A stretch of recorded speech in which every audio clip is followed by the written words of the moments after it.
You can see a live picture from our High Five camera in downtown Memphis, where it's still off in the distance. You can see it there, but the sun is melting it away, and you can see the sunshine just really doing a number on our Midtown High Five camera. It's going to be nice and sunny. It's going to be warm. It's going to feel good. It's going to feel like spring. Unfortunately, spring's still way a ways off, but hey, we feel like we're beating Old Man Winter today because it's going to feel amazing. Brittany Bryan has details.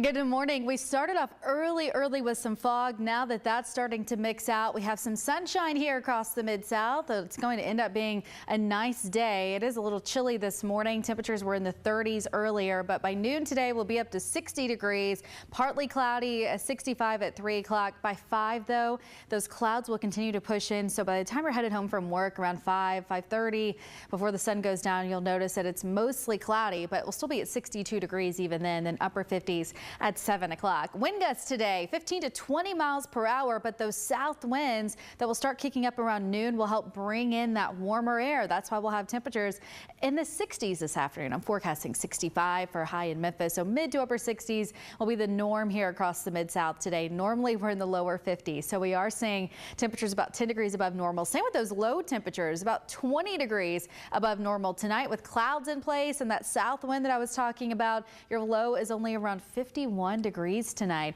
We don't have any rain in the forecast today, so if you want to spend some time outside, what a great day to do it. But by Tuesday, we have a few showers sneaking in. You can still spend some time outdoors without really having to deal with much rain. It's really Wednesday. We have that 80% chance of rain in the forecast. May even have a few showers through early Thursday. So let's talk timing.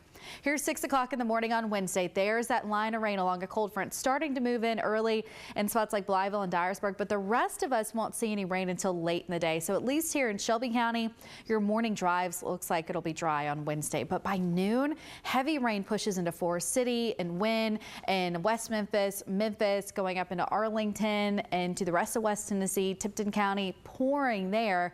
Notice North Mississippi still not seeing much rain through noon, but scattered showers and thunderstorms will be likely as we get into late afternoon, early evening. So by 5 o'clock, some heavy rain near Holly Springs, going into Fayette County, Memphis, seeing some heavy rain as well, and that rain will continue on and off through probably early Thursday morning. After that, we'll start drying out. But rainfall totals with this will probably be around an inch for most areas.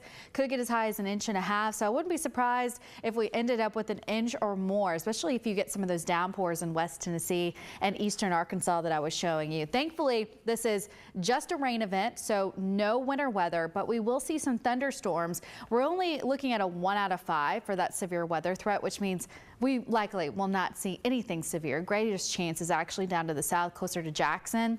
But there's still that potential for us to see some heavy rain, some lightning, some big gusts of wind, and also some small hail will be possible with some of those thunderstorms too, especially in North Mississippi. If anything changes with that severe weather threat, we always update you first on our First Alert Weather app. Search for WMC in the App Store, and you can download that for free. Here's that First Alert 7-day forecast. 65 today. 66 on Tuesday. We're in the lower 60s on Wednesday and then upper 50s Thursday. So as that front moves through here, some colder air will start working in, like low temperatures will be in the 40s on Wednesday night. We may even see that temperature dropping for that Thursday forecast as we get a little bit more weather data in. But definitely looks like by Friday, Saturday, Sunday, you'll feel that chill in the air again with temperatures down to just 45 degrees on Saturday. 50s and 60s throughout much of that 7-day forecast. Love it there after the week we had last week. Okay, moving on to some of our headlines this morning. The Memphis police officer who was shot last Thursday still in the hospital this morning. The officer, Jeffrey Redd, was shot inside the Poplar White Station Library branch while investigating a trespassing incident. There's a picture of him there. The man who shot him was killed by another police officer who was with Officer Jeffrey Redd. On to another Memphis police involved shooting. Investigators say an officer was shot at in this area, Mount Moriah and Emerald. The shooters are still on the run. Police say no officers were hurt, but a squad car did get hit. They also say they lost the suspects in the area of Germantown and Wolf River. Those suspects last seen in a silver Nissan. No tags, no back window. Green towel was covering the back passenger window. If you see the car or the suspects, please call Crime Stoppers 901-528-CASH. A group called Memphis Mamas hosted a candlelight vigil to remember the life of Tyre Nichols. And the organizer of this event explained how it's important to create a safe area for the community. Listen. So today we wanted to create a space where moms, fathers, family members could come together and process the trauma that the city has been going through since the murder of Tyre Nichols, and hope that we can spread some sort of hope for people so that there's so many things that are heavy over the city every day and making people angry so far as how the government is run and the police department and other things like that. And so since that trauma already exists in the city daily, with something like this, there needs to be a space where people can come, where they can share in camaraderie and solidarity and find some sort of peace. All right, so the candlelight vigil was at Shelby Farms Park this week. Will mark 1 month since the passing of Tyre Nichols. And tomorrow, Memphis City Council will meet for the first time since 6 Memphis police officers and 3 Memphis fire employees were fired for their role in the death of Tyre Nichols. Sydney Gray reports. The Memphis City Council will soon take action in response to what millions have now witnessed on police body cam footage leading to the death of Tyre Nichols. The council's Public Safety and Homeland Security Committee are reviewing ordinances to address and hopefully correct inappropriate police behavior. I'm ready to see what the other members of the Memphis City Council do at the next Memphis City Council meeting. I have 3 ordinances that speak specifically to transparency, that speaks to body cam, and that speaks to giving more authority to the Civilian Law Enforcement Review Board. One of those ordinances would establish a public safety reporting protocol for Memphis police officers by the Civilian Law Enforcement Review Board, or CLRB for short. Another would establish an independent review process of MPD incidents involving excessive force, serious injuries, and death while in police custody. Those are steps Mayor Strickland says are underway since calling for the Department of Justice to investigate the department. Our number 1 goal was justice for Tyre. Number 2 goal was to get an outside agency or agencies to really do a deep dive on our processes. So now it's the number 3 thing is what other things can be done through state or federal action or even local action here. A third, sponsored by Councilwoman Rhonda Logan, would require police only use appropriately marked cars for traffic stops. What I tell every single person, if you're concerned about the way that our city is going, if you're concerned about police reform, if you're concerned about just humanity, show up to the next council meeting and voice your thoughts about the ordinances that will be on the books. Sydney Gray, Action News 5.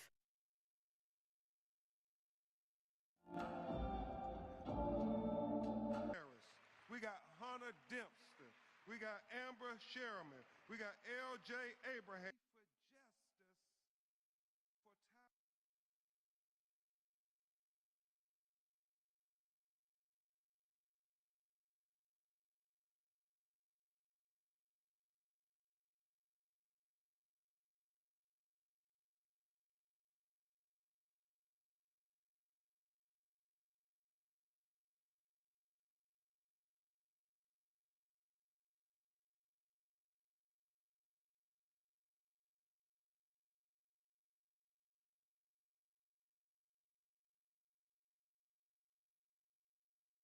I want to switch now to a different topic because it's something that I really don't know much about, and maybe you at home don't know much about it either. It's NFTs. So we're going to try to find out a little bit more about what these are, how they work, and joining me now to talk more about it is an expert on the topic. We have Connor Borrego joining us. Connor, how you doing this morning? I'm doing great this morning. How are you doing? Doing really good. I'm glad that it's Friday, so I'm ready for the weekend. Hope you're staying cool out there. I know it's been really hot here in Memphis. But yeah, I want to know more about NFTs. I don't know anything about it. So can you kind of give us maybe an overview of what exactly this is? Yeah, absolutely. That's a great question. And I know this is on a lot of people's minds right now. So NFT stands for non-fungible token. And once you get past the super cumbersome name, it's actually a super simple concept. It's a serial number for a piece of information that lives on the internet. So that you can decide, or like you can track who owns that piece of information, whether that's a video or an image or a different piece of content online. And because it's identifiable, that's why we're seeing a lot of people collecting them now and using this as an alternative investment. I've seen local artists that actually have sold NFTs, but can we talk a little bit more about some of the different ways that they are being used? Absolutely. So a lot of the ways that NFTs are being used today are around these collectibles. So you're seeing artist collections, you're seeing essentially membership passes to online clubs and communities where the NFT acts as your password to get into the club. We're seeing NFTs for different video game components so that you can buy and sell, different components for your avatar within the video game. And then we're also seeing NFTs being used in more of a, a notary-esque kind of manner where people are recording ownerships of different tangible goods and items in real life to the blockchain so that, it can be publicly documented elsewhere as well. I think a big question for a lot of people, though, is this safe? Is this secure? What can you say about that? So when it comes to non-fungible tokens, because they're utilizing blockchain technology, the information itself that is being stored is incredibly secure and private. However, because of the password management system that's required to use NFTs, it can often be a more complicated process for users presently. And so because of that, we see a lot of things that are hard to do in the internet today, like phishing attacks, kind of existing in the same way in the blockchain internet. So when it comes to utilizing NFTs in the blockchain, it is still kind of in the spot where consumers might not feel entirely comfortable using the technology yet, but there are fantastic softwares that exist to help consumers get started, like Coinbase. This is really interesting. What about how NFTs transform digital platforms and work with content creators? Because there's so many people that are all about that content creation these days. So that's my favorite question, and I'm glad you asked it because that's where we're focusing on working. But to answer it basically, if you think about the way that the internet economy works today, it's propped up on user data. And all of that user data is tied to their engagement with individual media properties like videos and pictures, and whether or not they comment, they like, or other activities that they do with other users online. And those activities inform advertising algorithms that show ads over top of different content and media placements. So NFTs present a new opportunity to content creators to get a larger share of the advertising revenue for the media properties that they're sharing with their fan bases and that are driving these valuable engagements for different online platforms. That's super interesting, especially for like the marketing industry and whatnot. And this is just a random question because obviously I'm learning more about this today, but has there been some controversy surrounding these in some way? And what is that controversy? What is the controversy that people are maybe speaking out about? Yeah, so when it comes to non-fungible tokens, this is more of a larger issue within the blockchain industry than specific to NFTs.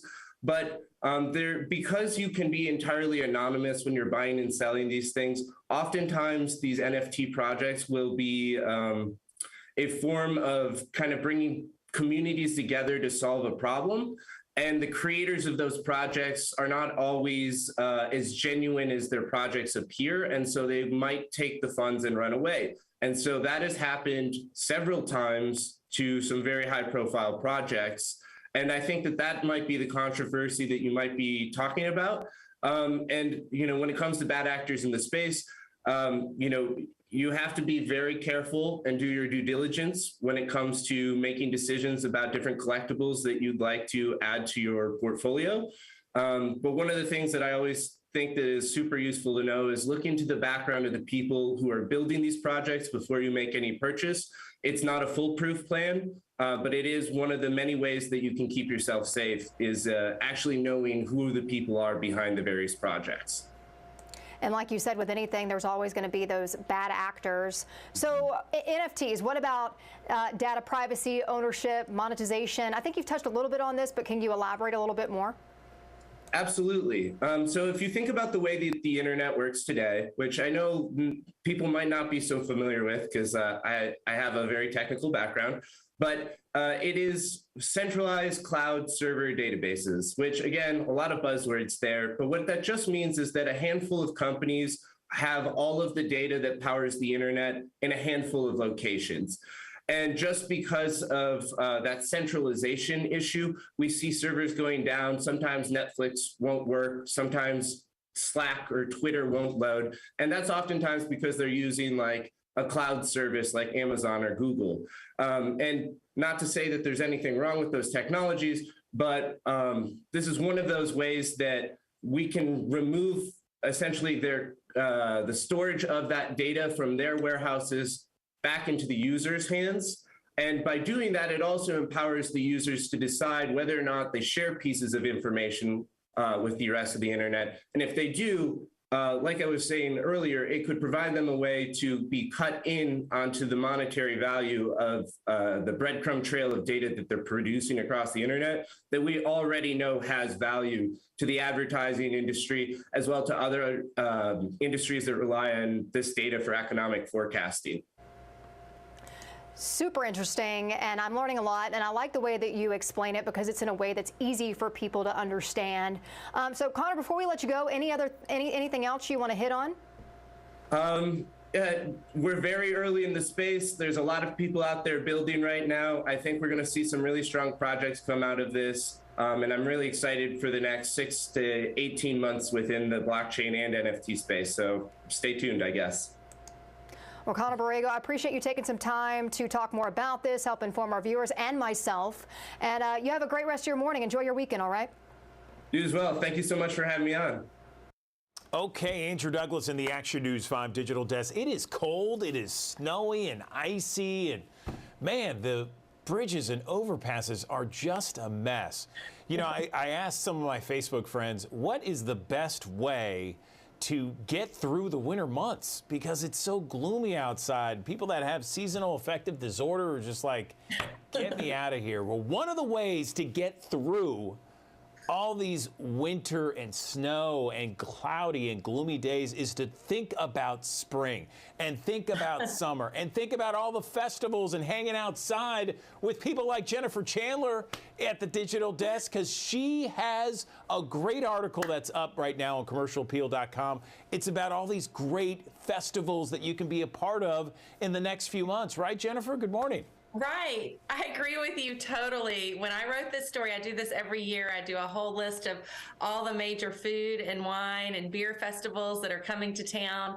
And when I was writing this earlier this month, I had no idea we'd be talking about it in the middle of a ice storm when we were stuck at home and freezing to death. So this is definitely some things to look forward to and put on your calendar when we can all get out of the house safely. Soon, I hope. Perfect timing, I just have to say. So we're ready for it. Let's go. Yeah, well, the first one, this is actually in February. So hopefully within the next week or so, the weather will warm up a little bit. But the Memphis Restaurant Association has their annual food festival. They used to always do an awards ceremony at this time of year to recognize Restaurateur of the Year and Associate Member of the Year. And it used to be only for the restaurant industry. Well, I think it was last year or maybe the year before, they decided to open it up to the general public. So actually on Super Bowl Sunday, they are throwing a food festival at the Kent, and they will honor their big awards. By the way, shout out to Ryan Trim of Sunrise Memphis and 117 Prime. He was named Restaurateur of the Year. And event will be February 12th. And it's always fun. It's a big food tasting event. A lot of food industry people are there because it's typically a slow day for the restaurant industry because everybody's usually watching the football game. So mark that on your calendar. Perfect. Then moving forward to the spring, I love restaurant weeks because they're the perfect time to revisit someplace you maybe haven't been in a minute. And they're also the perfect time to try something new. So whenever we have a restaurant week in Memphis, whether it's Black Restaurant Week, which is the one I'm talking about right now, which is March 5th through 11th, or Downtown Dining Week, which will happen in November, I always try to revisit someplace I haven't been to in a minute, Or I also try to find some place that I have not been before to try something new. So be on the lookout for the restaurants that are participating in Memphis Black Restaurant Week. They will have lots of great specials for you to try. They'll be showing off their restaurant. They'll have special deals.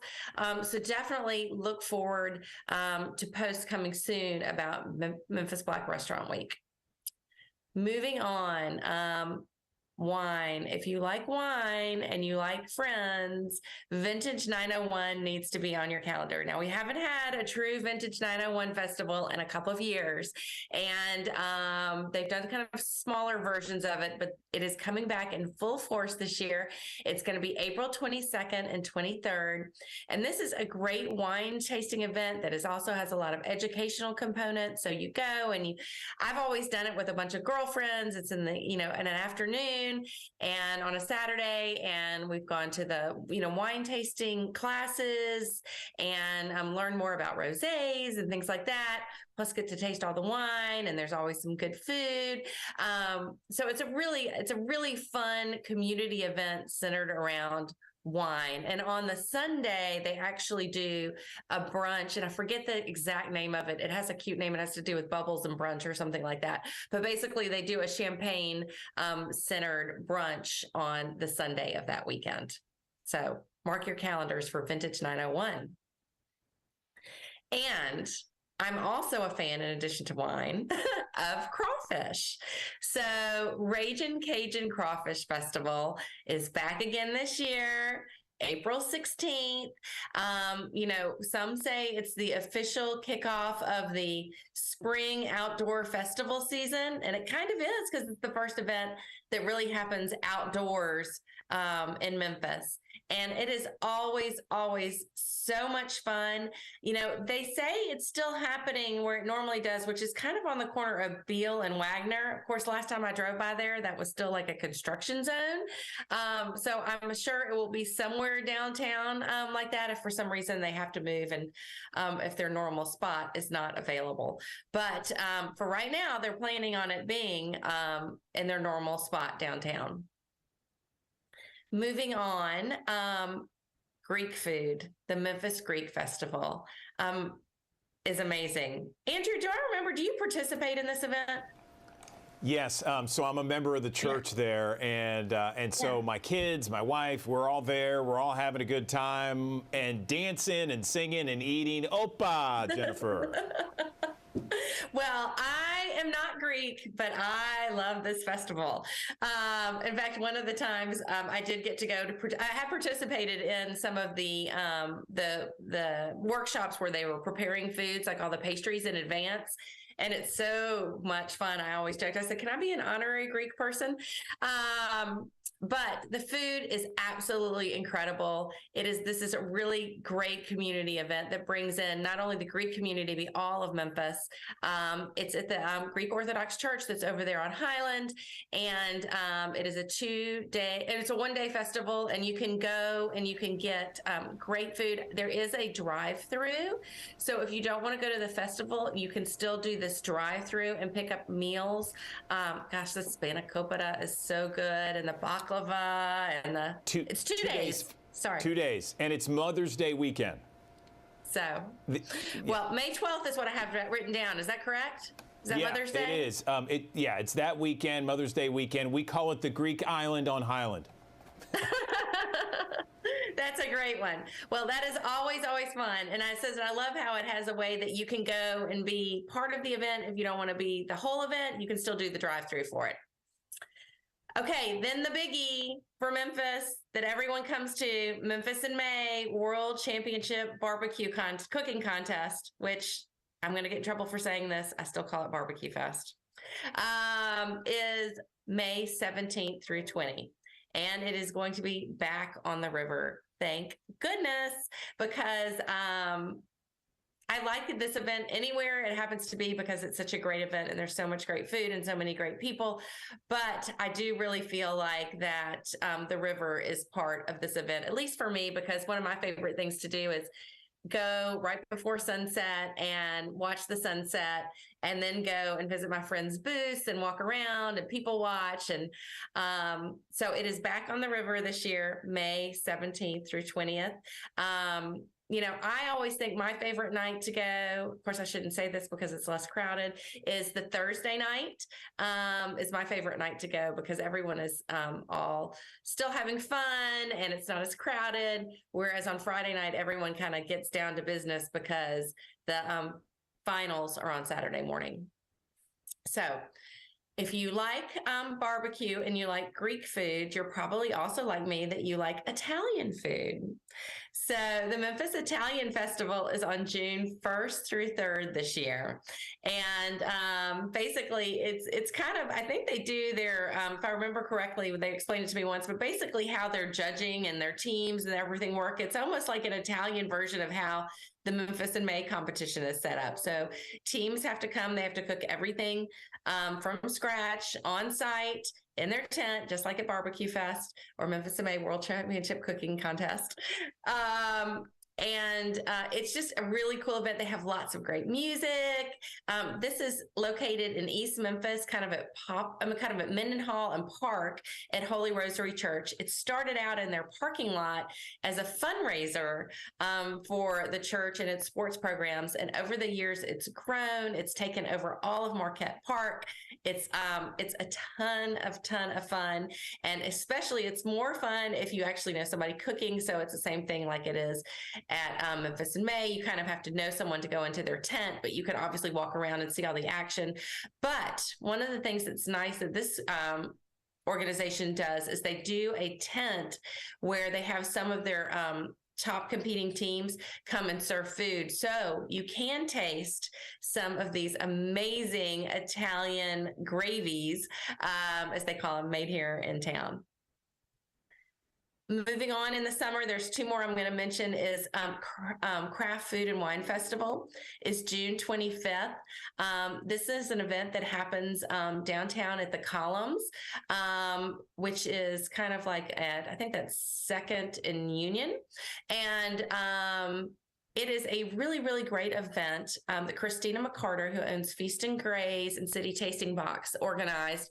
And what it is it features all of the food artisans here in Memphis. So it's not necessarily a restaurant-driven event. It's about people that are making foods that you can buy, whether it's jams and jellies or breads or gelato or chocolates or desserts or different kinds of dips, you name it. These people are there and you can taste their products, and it's also a marketplace. So if you love something you can taste, you can also purchase it and take it home and enjoy it in your own home later on. So that's a really, really cool event. And rounding out the beginning of the summer, Memphis Vegan Festival is June 18th. Cynthia Daniels, she has a group that does a lot of interesting festivals around town. And this one will be on the Fourth Bluff. It's moving this year. I think it was at the fairgrounds last year. I'm not 100% sure on that. But it features vegan food vendors, and it's also a marketplace. So it has a lot of artisan people that are making jewelry and, clothes and things like that too. So it's kind of a fun excuse to get out on a weekend. So that kind of rounds us out for the first 6 months of the year.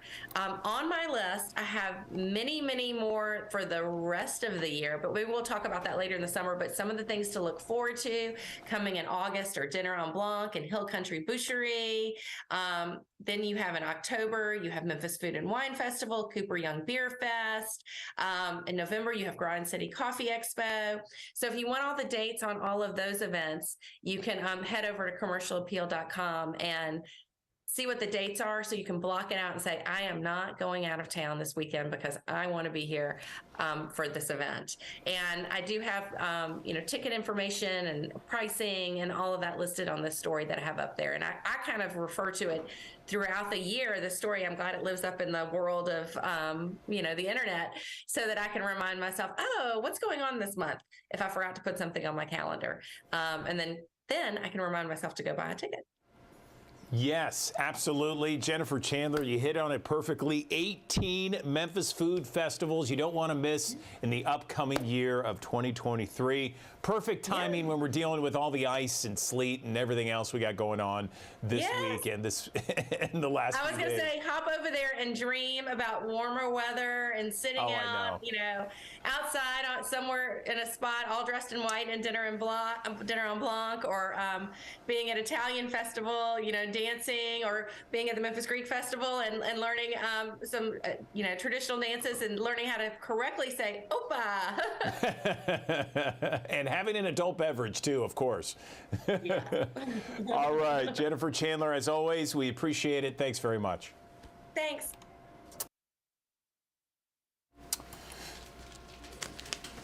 Okay, Tennessee Governor Bill Lee is set to deliver his 5th State of the State address today. It'll be in the House chamber of the Tennessee State Capitol starting at 6 o'clock this evening. You can watch the address on Governor Bill Lee's Facebook and YouTube channels. It will also be aired statewide. Memphis man speaking out after a heartbreaking discovery of finding infant twins left alone in a Frazier home. Stephanie Douglas has more on that. I heard some kids like they were getting whooped. They were streaming. 33-year-old Nicholas Garrett tells Action News 5 he's still stunned after he discovered a baby left alone at this Frazier home on Eden Drive Friday. Like, I heard him at this house, but his hand was coming at the door. While visiting a friend just before 6 p.m., Garrett says he heard a high-pitched scream from outside that he believed to be coming from a baby. He says when he went to investigate, he found a baby alone in the cold 2 houses away and immediately called 911. The baby didn't have on no shirt, no shoes, no pants. Seen in this video, when MPD arrived, officers made another startling discovery. There were 2 children located at the residence, alone, according to MPD. Garrett, a father of 3 boys himself, says if it wasn't for the screams, he doesn't know how long those babies would have been alone. I don't know how long they was over there. The police said 2 days. Memphis police says the children were found unharmed, checked out by EMTs, and released to relatives. The parents arrived on the scene moments after the officers' arrival. I found one male that's in the back there in the shed with a red hoodie on, and they had a female in the car too.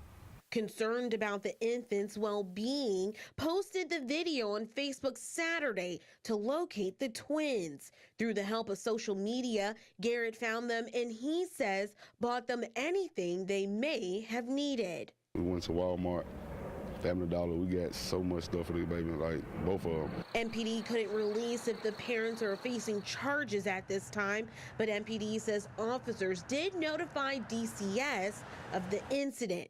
In Memphis, Stephanie Douglas, Action News 5. All right, what is going on with the Memphis Grizzlies? There was no Ja Morant, there was no Steven Adams, there was no Dylan Brooks. He was serving a 1-game suspension, but there was Jaren Jackson Jr., the all-star there. There was also Desmond Bane, Santi Aldama. They did a great job. This game, Memphis was in the lead for much of it. In fact, in the third quarter, they were 15 points ahead a couple of different times, but somehow, some way, Toronto came back in this one, and they beat the Grizzlies at FedEx Forum last night. Not a good thing. That means the Grizzlies have lost 8 out of the last 9 games after going 11-0 on an 11-game winning streak. Film and we work. That's what we do. I mean, this stuff happens in the NBA. We can't use health as an excuse or anything like that. We got to come out. We got to understand that we're turning the ball over too much. We're missing too many layups, and we can't get a rebound to save our life. And if we want to win games, we got to be able to execute in those 3 areas. No question about it. The Grizzlies will be back in action against the Chicago Bulls, tomorrow night at FedEx Forum. All right, The Athletic is reporting an incident involving Ja Morant's friend who was at the Pacers game on the court side with a Pacers player. It turns out that person has been banned from games this year, and according to The Athletic, there was some sort of incident involving this particular friend and a Pacers player after the game took place in the parking lot, and Apparently, during this investigation, they found a possible gun that was in the SUV, but there was nothing about a gun being involved. There was just certainly a gun that was there in the SUV. Now, Grizzlies head coach Taylor Jenkins says the team was fully compliant with an investigation done by the league. And right now, that friend of Ja Morant's been banned from attending NBA games for the year. All right, other sports news now. The Philadelphia Eagles, Kansas City Chiefs are in Arizona getting ready for the Super Bowl on Sunday. The Eagles appeared in front of fans before they left at Lincoln Financial Field for a send-off party. The mascot there, Swoop, as well as the Eagle cheerleaders, pep band, and drumline were all on deck to help the fans cheer on the team. All right, hundreds of thousands of dollars worth of property stolen from outside the NFL experience in downtown Phoenix. Of course, Phoenix is the host of this year's Super Bowl. Theft occurred on Saturday, leaving a third-party vendor at the Super Bowl experience out of nearly $100,000. Details surrounding the theft currently limited, but Phoenix police say that several items of production property were stolen here. Let's get another update of our forecast with meteorologist Brittany Bryant.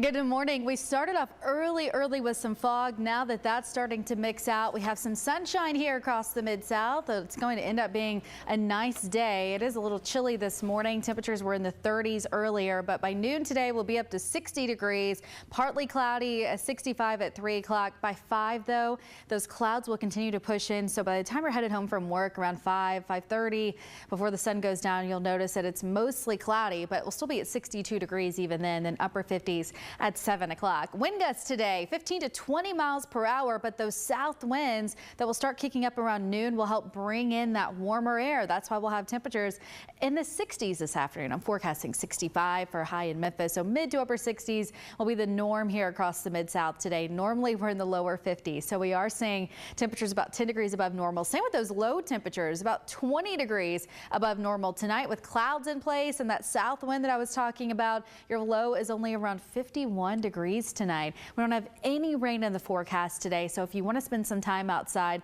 what a great day to do it. But by Tuesday, we have a few showers sneaking in. You can still spend some time outdoors without really having to deal with much rain. It's really Wednesday. We have that 80% chance of rain in the forecast. May even have a few showers through early Thursday. So let's talk timing. Here's 6 o'clock in the morning on Wednesday. There's that line of rain along a cold front starting to move in early in spots like Blytheville and Dyersburg, but the rest of us won't see any rain until late in the day. So at least here in Shelby County, your morning drives looks like it'll be dry on Wednesday, but by noon, heavy rain pushes into Forest City and Wynne and West Memphis, going up into Arlington and to the rest of West Tennessee, Tipton County, pouring there. Notice North Mississippi still not seeing much rain through noon, but scattered showers and thunderstorms will be likely as we get into late afternoon, early evening. So by 5 o'clock, some heavy rain near Holly Springs, going into Fayette County, Memphis, seeing some heavy rain as well, and that rain will continue on and off through probably early Thursday morning. After that, we'll start drying out. But rainfall totals with this will probably be around an inch for most areas. Could get as high as 1.5 inches. So I wouldn't be surprised if we ended up with an inch or more, especially if you get some of those downpours in West Tennessee and eastern Arkansas that I was showing you. Thankfully, this is just a rain event, so no winter weather, but we will see some thunderstorms. We're only looking at a 1 out of 5 for that severe weather threat, which means we likely will not see anything severe. Greatest chance is actually down to the south, closer to Jackson. But there's still that potential for us to see some heavy rain, some lightning, some big gusts of wind, and also some small hail will be possible with some of those thunderstorms too, especially in North Mississippi. If anything changes with that severe weather threat, we always update you first on our First Alert Weather app. Search for WMC in the App Store, and you can download that for free. Here's that First Alert 7-day forecast. 65 today. 66 on Tuesday. We're in the lower 60s on Wednesday and then upper 50s Thursday. So as that front moves through here, some colder air will start working in, like low temperatures will be in the 40s on Wednesday night. We may even see that temperature dropping for that Thursday forecast as we get a little bit more weather data in, but definitely looks like by Friday, Saturday, Sunday, you'll feel that chill in the air again with temperatures down to just 45 degrees on Saturday. Okay, so the highest cost of living adjustment in more than 40 years was approved by the Social Security Administration. That's to try and offset our sky-high inflation, the highest inflation we've seen in 40 years. Recipients are looking at an 8.7 increase this year. That's a percentage increase. The CEO of the Better Business Bureau says that scammers are taking advantage of this. They say they may reach out by phone, text, or email claiming to be from the Social Security Administration, saying you must apply for your cost of living increase, but that is not true. Listen. What the scammers will do is tell you, okay, we want to double check your information. So they're calling you up on the phone or they're texting you and they're wanting you to make sure that you get your payment. It's now January. So they're asking for your personal information. And, some people will get that call and they're like, great, yeah, sure. Here's my name, date of birth, social security number. Here's my dependent's social security number. And just hand out all that information. And that's not how a Social Security office works. Yeah, so parts of the Mid-South right now still dealing with the aftermath of that ice storm that we had last week. We're talking about our friends and neighbors down in Holly Springs, Mississippi. Many of them still without power on this Monday and without answers as to why their mayor took so long to request assistance. Walter Murphy traveled to Holly Springs for an update. Take a look. Holly Springs Mayor Sharon Gibson finally broke her silence Sunday afternoon, nearly a week after the Mid-South was slammed by an ice storm. While thousands are still without power, the mayor said repeatedly she had reached out for assistance, quote, early on. But when I pressed her on what she considers early, she said this. I actually reached out to some the first day. Which was? So as far as, I can't remember right now. Don't have those notes, be happy to get it for you. We're still waiting on those notes from Mayor Gibson, but at the time of the press conference Sunday afternoon, there was an estimated 2,000 people still without power in Holly Springs. And in addition to not having electricity, a lack of communication was on their list of grievances. The main problem with us is we have had no communication, we have had no updates. We're supposed to have a leader to guide us and tell us, hey, everything's going to be okay, this is what's happening, this is the results we're going to have at this certain amount of time. We haven't gotten nothing from our mayor. One of the things that was most important to us was getting the boots on the ground. Getting people the information was something for me at that point was secondary. It was more important to me to get your lights on. However, the Mississippi Emergency Management Agency said they have no record Mayor Gibson ever filed a declaration of emergency for Holly Springs, which is the first step to get help in times like this. It was the Marshall County Board of Supervisors who sent MEMA that declaration, which allowed MEMA to coordinate with neighboring electrical companies to get the manpower to get the lights back on. And then we had an opportunity to come up here on the invite of the counties and the district, and that's when we came in and offered our assistance. The county, and not the city reaching out, has left more questions from people in Holly Springs for their elected mayor. We don't want her to be in a bad spot, but we got people that is hurting right now. In Holly Springs, I'm Walter Murphy, Action News 5.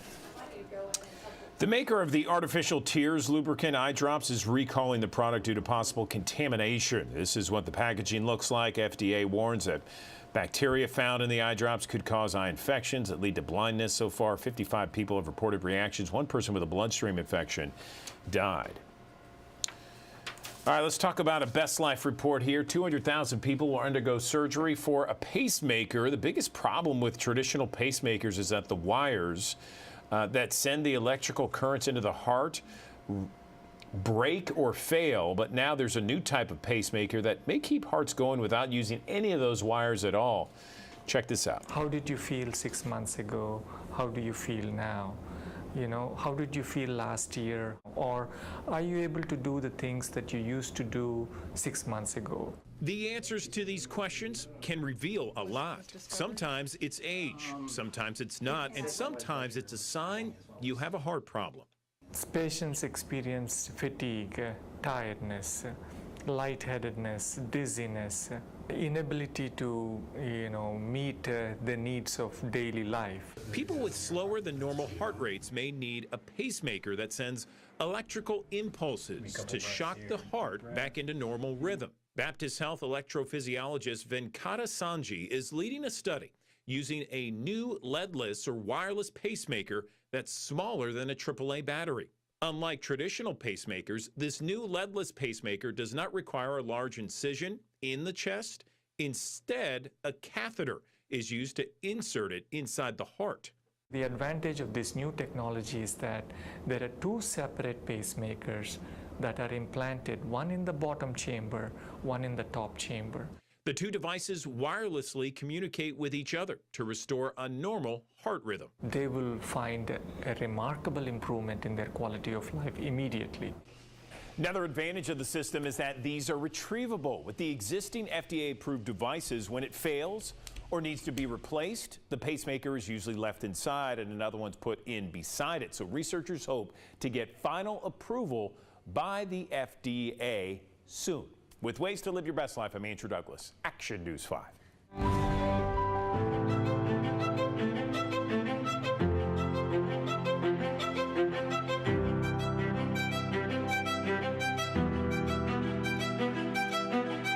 I'm doing something that I love to do.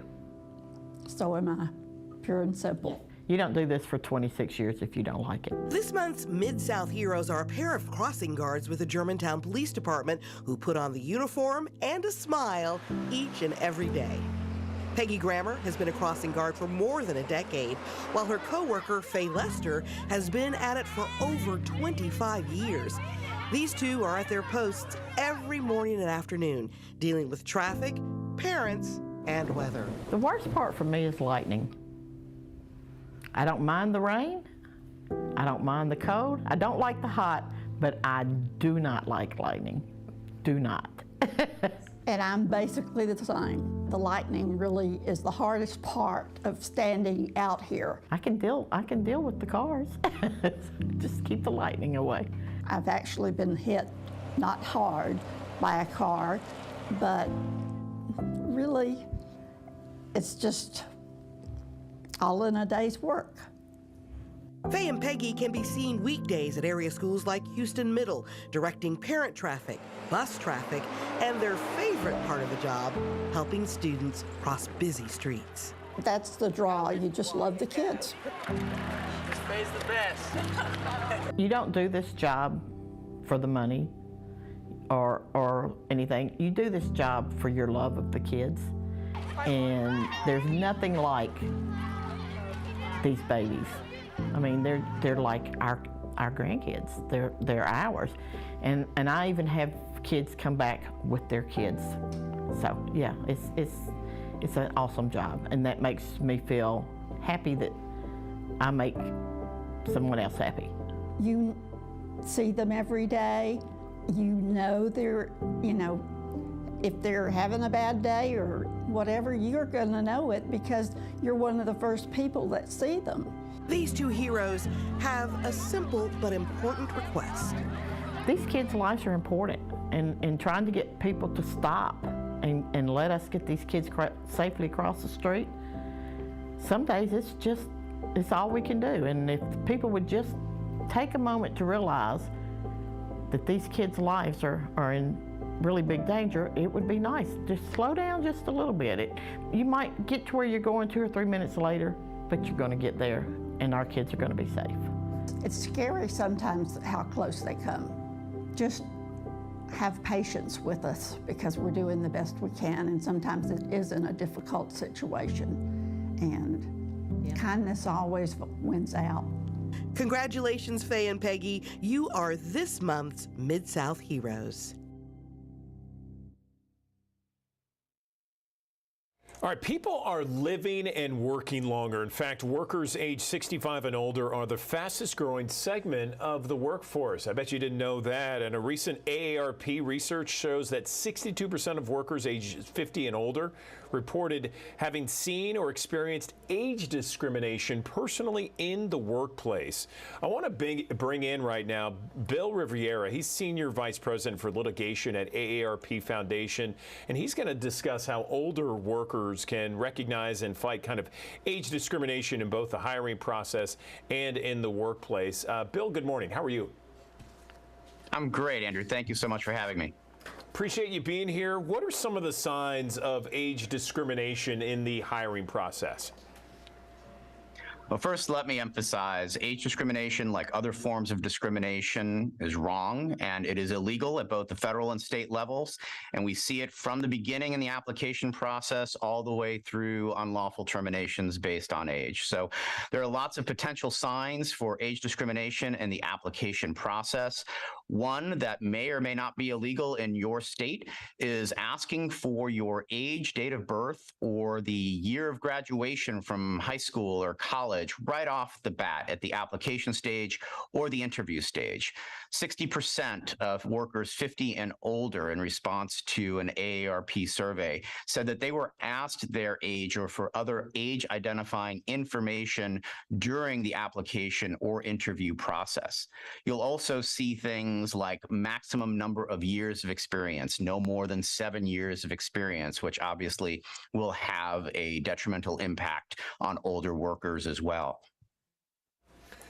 So let's say, if our viewers are watching, let's say you're an older person, you're going through the hiring process, and you see one of these red flags that you just mentioned. What do you do? Well, you can talk to the company or the recruiter about why it is that they're asking these questions. That's certainly a possibility, especially if you are in a state that prohibits those questions up front. I think you want to make sure that you have a copy of whatever the job announcement is, whether it's online or otherwise. You want to make sure that you have that information, or that if it comes up during the interview process, you make a note of when it was, who was there, who the interviewers were, and so on, so you can then follow up if there are additional pieces of information that would lead you to believe that they use that information to discriminate against you because of your age. Is this something that AARP is seeing a lot of right now? We unfortunately see a lot of it. We hear from members and other older individuals alike about the things that they experience, the questions they're asked within the workplace, the comments that you hear about the possibility of their retirement, or comments that you can't teach old dogs new tricks. You see job announcements that use language that can often be code for wanting a younger workforce, like we're looking for digital natives, or we're looking for an enthusiastic and energetic person to work with this young company. Lots of things that may not say older workers need not apply, but can certainly discourage older workers, or in the process of hiring or interviewing, lead people not to select you. What resources and tools are available to help protect older workers' careers and job searches, Bill?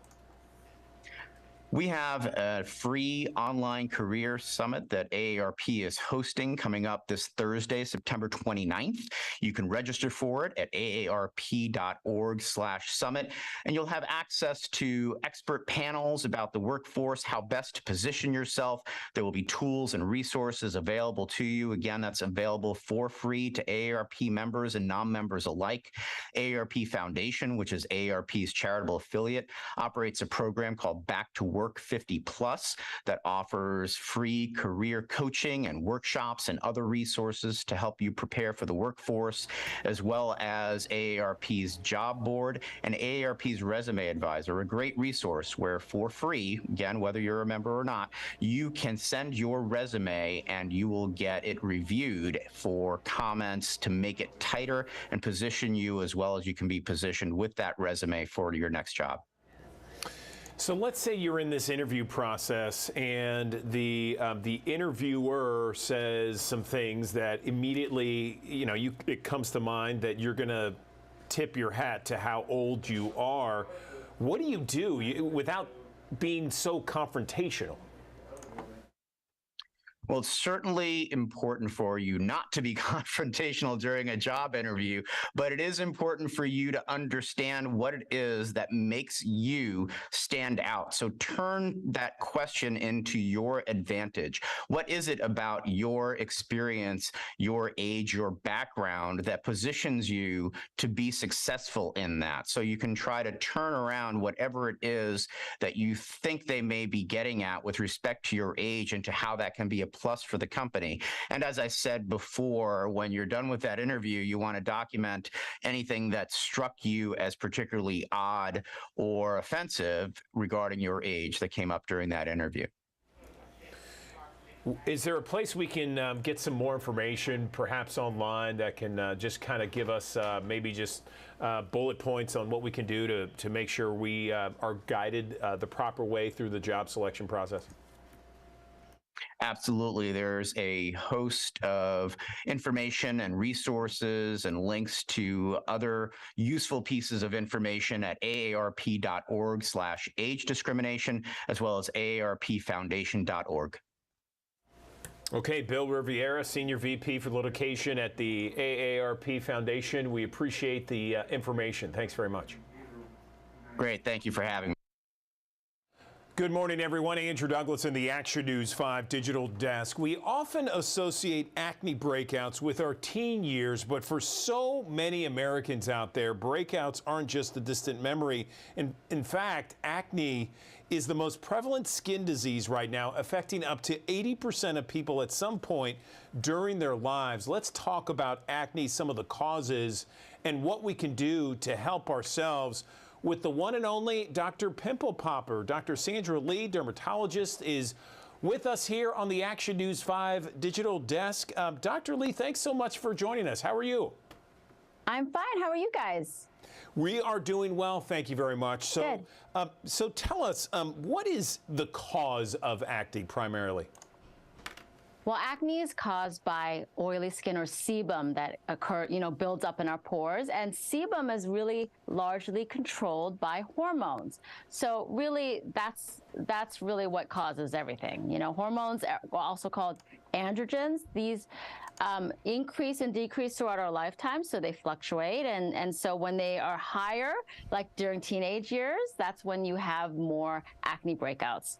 And so actually, though, throughout your life, it can really fluctuate and go up and down, so that, you know, you can get them when you're 50. You can even get acne when you're in your 50s and your 60s. So it doesn't really matter your age or your gender. Hormones. So tell me about the AHA Acne Hormones campaign that you are a part of. I guess it spotlights the role of hormones as the underlying cause of acne. Tell me more. Yeah, I mean, I think it's important for people to understand why we get acne breakouts. And that's really a key to treating, because I think people feel really helpless when they have a breakout and they don't know how to treat it. And then you get some kind of, treatment regimen from your doctor and you're like, well, I don't even know what this does. I don't know, what it's doing. I don't know if it's going to work or not. But if people understand that it's caused by hormones specifically, and that a certain medication is going to specifically help to treat those or lower those hormones in your skin, then I think people are going to be more willing to use it, and they're going to actually also feel really like a part of the treatment, right? They're going to feel like they have control over their own skin. Dr. Lee, you have this show on TLC, and it's a hit show. So many people watch it, but it's interesting. I know in our viewers, and you might find this yourself, that people are in either one of two camps. They either love the show or they can't stand it because they can't stand watching the video. Tell me about your success and what the show's like. Well, I think it became successful because either people hate it or they love it, but either way, they're talking about it, right? So that's really what really drove the interest or, the popularity of the show. And I really think what's great about it is even if you have to look away at certain parts, there's such a wonderful story there. You really meet people that you kind of connect with because you see how we can change their lives in very positive ways. And so it's a really great feel-good story. It just really kind of starts with something that's a little bit maybe a little uncomfortable to watch or uncomfortable to see. But that's what's really great about it. I feel so lucky to be a part of it. So many people watching right now either have a family member or a friend that has been affected by serious acne throughout some point of their lives. Can you maybe talk about some myths and misconceptions about acne? Sure. I mean, I think greasy food, right? I'm sure like a mom has told a son, like, you stop eating that pizza because that's really just going to make your acne worse. Well, pizza only causes acne if you rub it all over your face because that's where you're getting oil on your skin. Eating pizza is not going to transfer to oil increasing in your skin. So that's one myth. Also, you need to wash your face more because your skin is just dirty and that's why you're getting acne. Well, actually overwashing your face can make your acne much worse and make your skin really irritated and, even increase the risk for scarring and bleeding and things like that. So, I think what's really important is to get people understanding the root cause of acne, which is really due to our hormones. And in many ways, we can't really control that unless you really use some medications that are going to specifically help to lower those levels. What about your gut? I hear a lot of doctors talk about your microbiome, your gut as maybe a source of some acne out there. Is that true? I mean, I think that the microbiome and, people doing probiotics and prebiotics and postbiotics are all to try to increase the health of our gut and also potentially increase the health of our skin in many ways. And, there's a lot of new things that we're learning in that sort of arena. But it's just part of the whole process. And I think in general, if we feel healthy, in general, our skin is going to look more healthy. We're going to feel good about ourselves.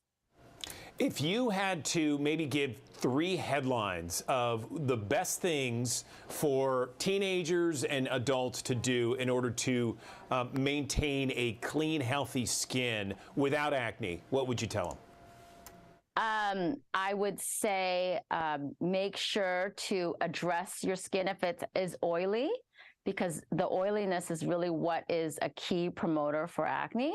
I would say for the health of your skin, make sure you wear sunscreen and protect it from sun damage or premature aging, skin cancer, that sort of thing. And the third is probably to smile and be happy, because happiness really, really makes us feel good and really makes your skin look better. And really, when you smile, you have fewer wrinkles too. So.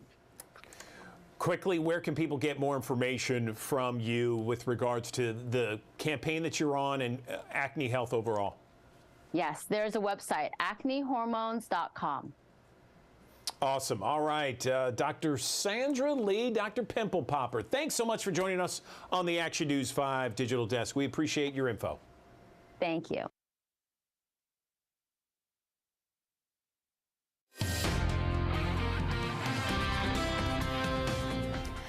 Good morning. We started off early with some fog. Now that that's starting to mix out, we have some sunshine here across the Mid-South. It's going to end up being a nice day. It is a little chilly this morning. Temperatures were in the 30s earlier, but by noon today we'll be up to 60 degrees. Partly cloudy, 65 at 3 o'clock. By 5 though, those clouds will continue to push in. So by the time we're headed home from work around 5:30, before the sun goes down, you'll notice that it's mostly cloudy, but we'll still be at 62 degrees even then upper 50s at 7 o'clock. Wind gusts today, 15 to 20 miles per hour, but those south winds that will start kicking up around noon will help bring in that warmer air. That's why we'll have temperatures in the 60s this afternoon. I'm forecasting 65 for a high in Memphis, so mid to upper 60s will be the norm here across the Mid-South today. Normally we're in the lower 50s, so we are seeing temperatures about 10 degrees above normal. Same with those low temperatures, about 20 degrees above normal tonight with clouds in place and that south wind that I was talking about. Your low is only around 51 degrees tonight.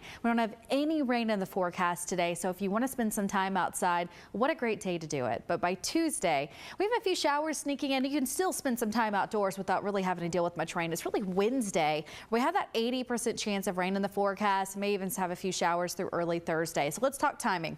Here's 6 o'clock in the morning on Wednesday. There's that line of rain along a cold front starting to move in early in spots like Blytheville and Dyersburg, but the rest of us won't see any rain until late in the day. So at least here in Shelby County, your morning drives looks like it'll be dry on Wednesday, but by noon, heavy rain pushes into Forest City and Wynne and West Memphis, going up into Arlington and to the rest of West Tennessee, Tipton County, pouring there.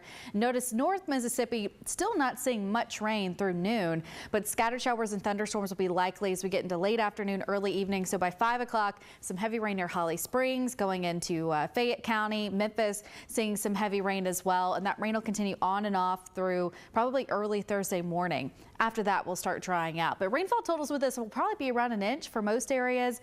Could get as high as 1.5 inches. So I wouldn't be surprised if we ended up with an inch or more, especially if you get some of those downpours in West Tennessee and eastern Arkansas that I was showing you. Thankfully, this is just a rain event, so no winter weather, but we will see some thunderstorms. We're only looking at a 1 out of 5 for that severe weather threat, which means we likely will not see anything severe. Greatest chance is actually down to the south, closer to Jackson. But there's still that potential for us to see some heavy rain, some lightning, some big gusts of wind, and also some small hail will be possible with some of those thunderstorms too, especially in North Mississippi. If anything changes with that severe weather threat, we always update you first on our First Alert Weather app. Search for WMC in the App Store, and you can download that for free. Here's that First Alert 7-day forecast. 65 today. 66 on Tuesday. We're in the lower 60s on Wednesday and then upper 50s Thursday. So as that front moves through here, some colder air will start working in, like low temperatures will be in the 40s on Wednesday night. We may even see that temperature dropping for that Thursday forecast as we get a little bit more weather data in. But definitely looks like by Friday, Saturday, Sunday, you'll feel that chill in the air again with temperatures down to just 45 degrees on Saturday. All right, U.S. Navy ships searching for remnants of the Chinese balloon that was shot down off the coast of South Carolina over the weekend. Bree Jackson has more. Eyes were glued to the sky as an American F-22 Raptor shot down a Chinese spy balloon Saturday. Order the Pentagon to shoot it down on Wednesday as soon as possible. The Biden administration first detecting the high-altitude surveillance tool on January 28th in Alaska. Its path eventually crossing over into Montana, Wyoming, Kansas, Missouri, and finally the Carolinas, flying over sensitive military sites along the way before it was blown to pieces over the Atlantic Ocean near Myrtle Beach. Debris picked up and brought to shore. Clearly the president taking it down over the Atlantic is sort of like the quarterback, sort of like tackling the quarterback after the game is over. Republicans argue China was testing President Biden's strength. Unfortunately, the president failed that test, and that's dangerous for the American people. I would use 2 words in answering these GOP criticisms. They are premature and they are political. Our friends are playing politics with U.S. intelligence. Administration officials saying the president's actions weaken China's surveillance capabilities. You saw a great example of the coordination and cooperation between a lot of different players in our government to make sure everything happens safely. Tensions with China are rising following the downed spy balloon. Officials in Beijing blasting the United States for shooting it out of the sky, calling it a clear overreaction. In Washington, Bree Jackson, NBC News. All right, death and injuries are missing from a federal collection of potentially dangerous products, a place the government itself directs consumers to go to research every day. Household products from babysitters to vacuum. Lee Zurich investigates. He's with Gray TV's National Investigative Team and digs into who is really in control of the information you're allowed to access and why one mother wants to see more. No one can say how many lives Danny Kaiser has saved. It's impossible to calculate.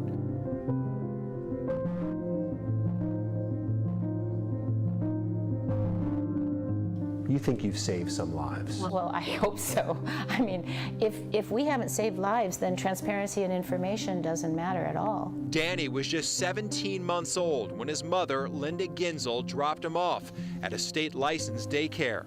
That day, Danny woke up from his nap in a portable crib. He grabbed the sides and began rocking it, causing those sides to collapse, trapping him.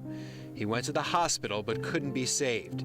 Danny's family and the daycare had no idea the federal government recalled that crib years earlier.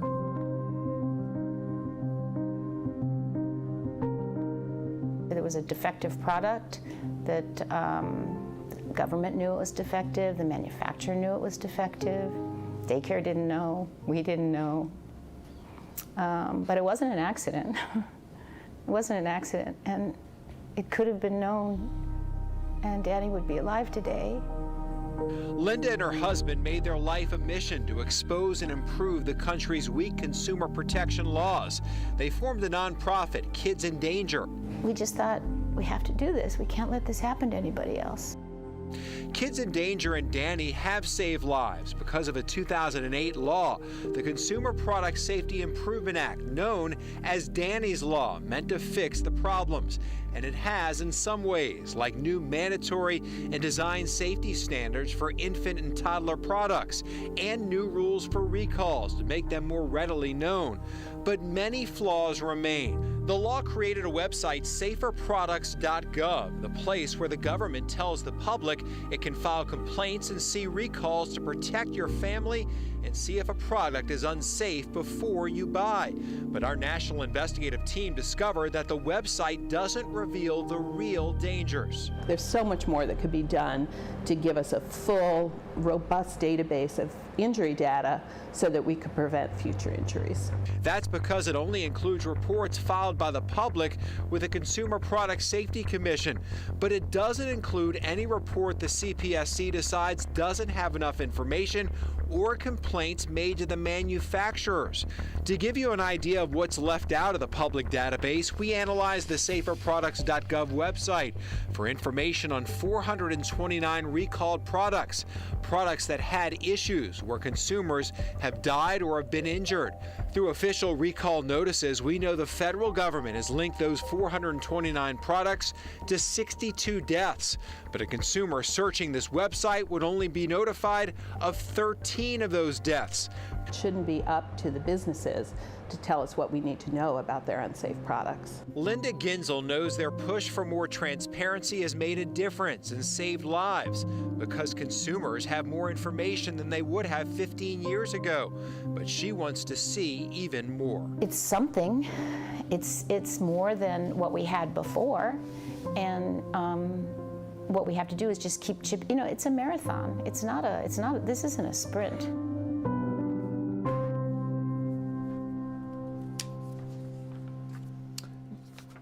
There have been recent attempts to update the Consumer Product Safety Act. Last year, a bill to overhaul the authority of the CPSC stalled in committee. A proposed change would allow the government to reveal specific manufacturers in product warnings. All right, did you hear this overnight? Powerful 7.8 magnitude quake hit southeast Turkey and Syria early this morning. Thousands are feared dead here, according to Turkey's Disaster and Emergency Agency.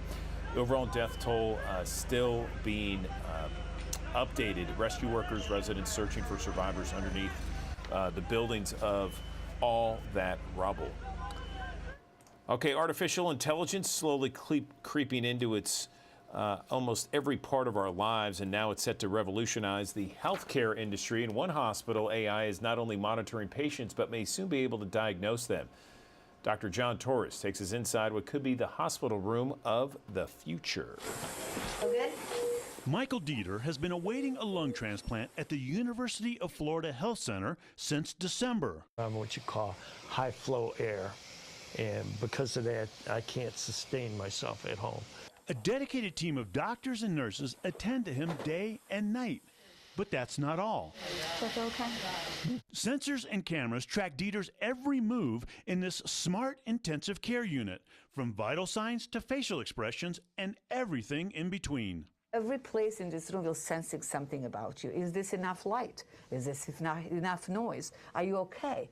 You know, are you moving enough? Are you in your bed? Are you out of the bed? I think that's the future of how we will design hospital.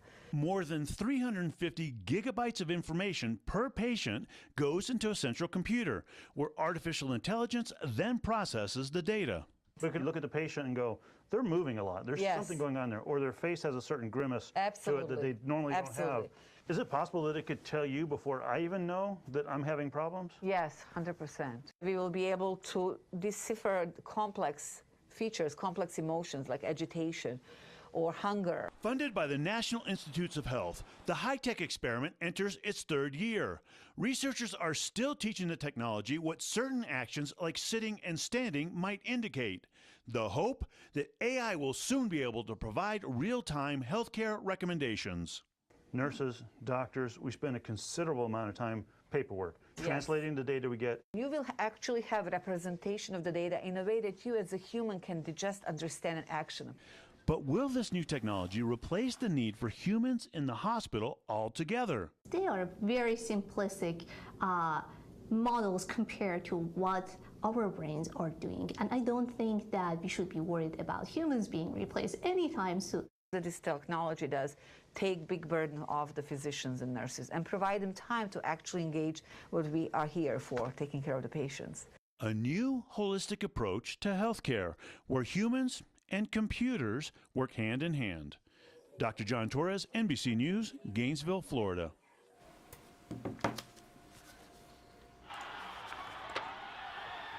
Check that out. As you can see, Tennessee State University students excited they won a Grammy. The marching band, also known as the Aristocrat of Bands, made history, becoming the first collegiate marching band ever to win a Grammy. They won in the Best Gospel Roots Album category. And Fred Jones, the founder of Southern Heritage Classic, released a statement saying congratulations to the Aristocrat of Bands. This hard work has been rewarded in the most outstanding way. The TSU's Aristocrat of Bands earned this. They deserve it so celebrate this moment. Absolutely. In other news right now, an airport situation in Austin, Texas began when a FedEx flight from Memphis almost collided with a separate plane on the runway. The FAA says before the FedEx plane was due to land, a traffic controller cleared a Southwest flight to depart from that same runway. Problem is that freezing dense fog prevented other airplanes from seeing each other. A FedEx pilot cut the landing short, pulled the plane into a climb for safety. Scary. Differently, could this have played out without the caution of that FedEx crew? Had the FedEx crew not initiated a go-around, these airplanes would have been potentially very close or even possibly collided. Yeah, a similar incident happened at an airport in New York just a few weeks ago between American Airlines and Delta. Good morning. Amanda Hansen here at the Action News 5 digital desk, and we're kicking things off talking about retirement and planning, because of course we want to be able to live as long as possible, but in order to do that and to be able to make sure you have enough money to get by, you need to make sure that you're planning now. So joining me now to talk more about this, give us some really good advice this morning, is Ken Sella, Principal Branch Development at Edward Jones, and Dr. Ken Dykewald, founder and CEO of AgeWave. Good morning, gentlemen. How you doing? Doing great. Good morning, Amanda. Thanks for having us. Well, this is a great topic to really start things off. So I want to start with you, Mr. Sella. Can you talk about the latest longevity and the new journey of retirement study, and just maybe how retirees are thinking differently than maybe their parents did? What are y'all finding? Yeah, you bet. I'm happy to do it. And let me start with explaining why we did this study. This research really helps us to understand the needs and the priorities of today's retirees and their families, and we really believe the impact that it'll have across generations. And I want to summarize these compelling results, because what we're finding is longevity and other key forces that are identified in this report that's going to be widely available to anyone who's listening today. These factors of longevity are really converging to redefine retirement, not only today, but we believe for years to come. The facts are people are living longer, and they're thinking about what that longevity means to them. Hey, what's up, In fact, 7 in 10 people today that we've surveyed say they want to live to age 100, which we find quite astounding. And they also say that their ideal length of retirement is up to 3 decades. So these are really different sort of problems to solve for, or opportunities, if you will, as our retirees are thinking about the future. But as they do that, it's not their parents' version of retirement that they have in mind. It's a whole new chapter in life. That's how they're thinking of it. One that's filled with fun, enjoyment, new possibilities, and oftentimes a reinvention of themselves and what they want to do in their life.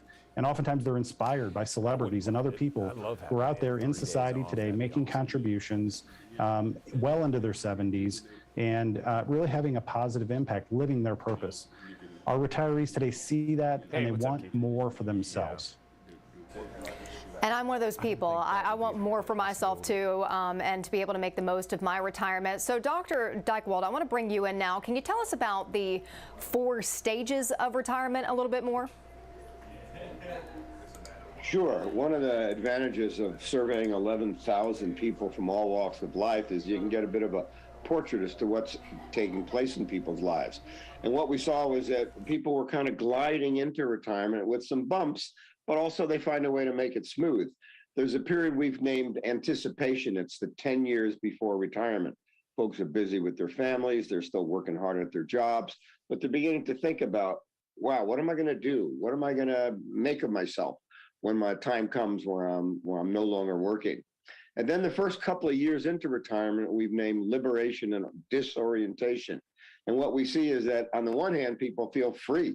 They've never been so free in their whole life. They can do what they want and when they want to do it. But there's a lot of confusion. You know, have I saved enough money? Am I living in the right neighborhood? Will I be able to make new friends if my friends are still working? What time should I get up in the morning? Just a whole lot of decisions to be made and uncertainty about how to do it.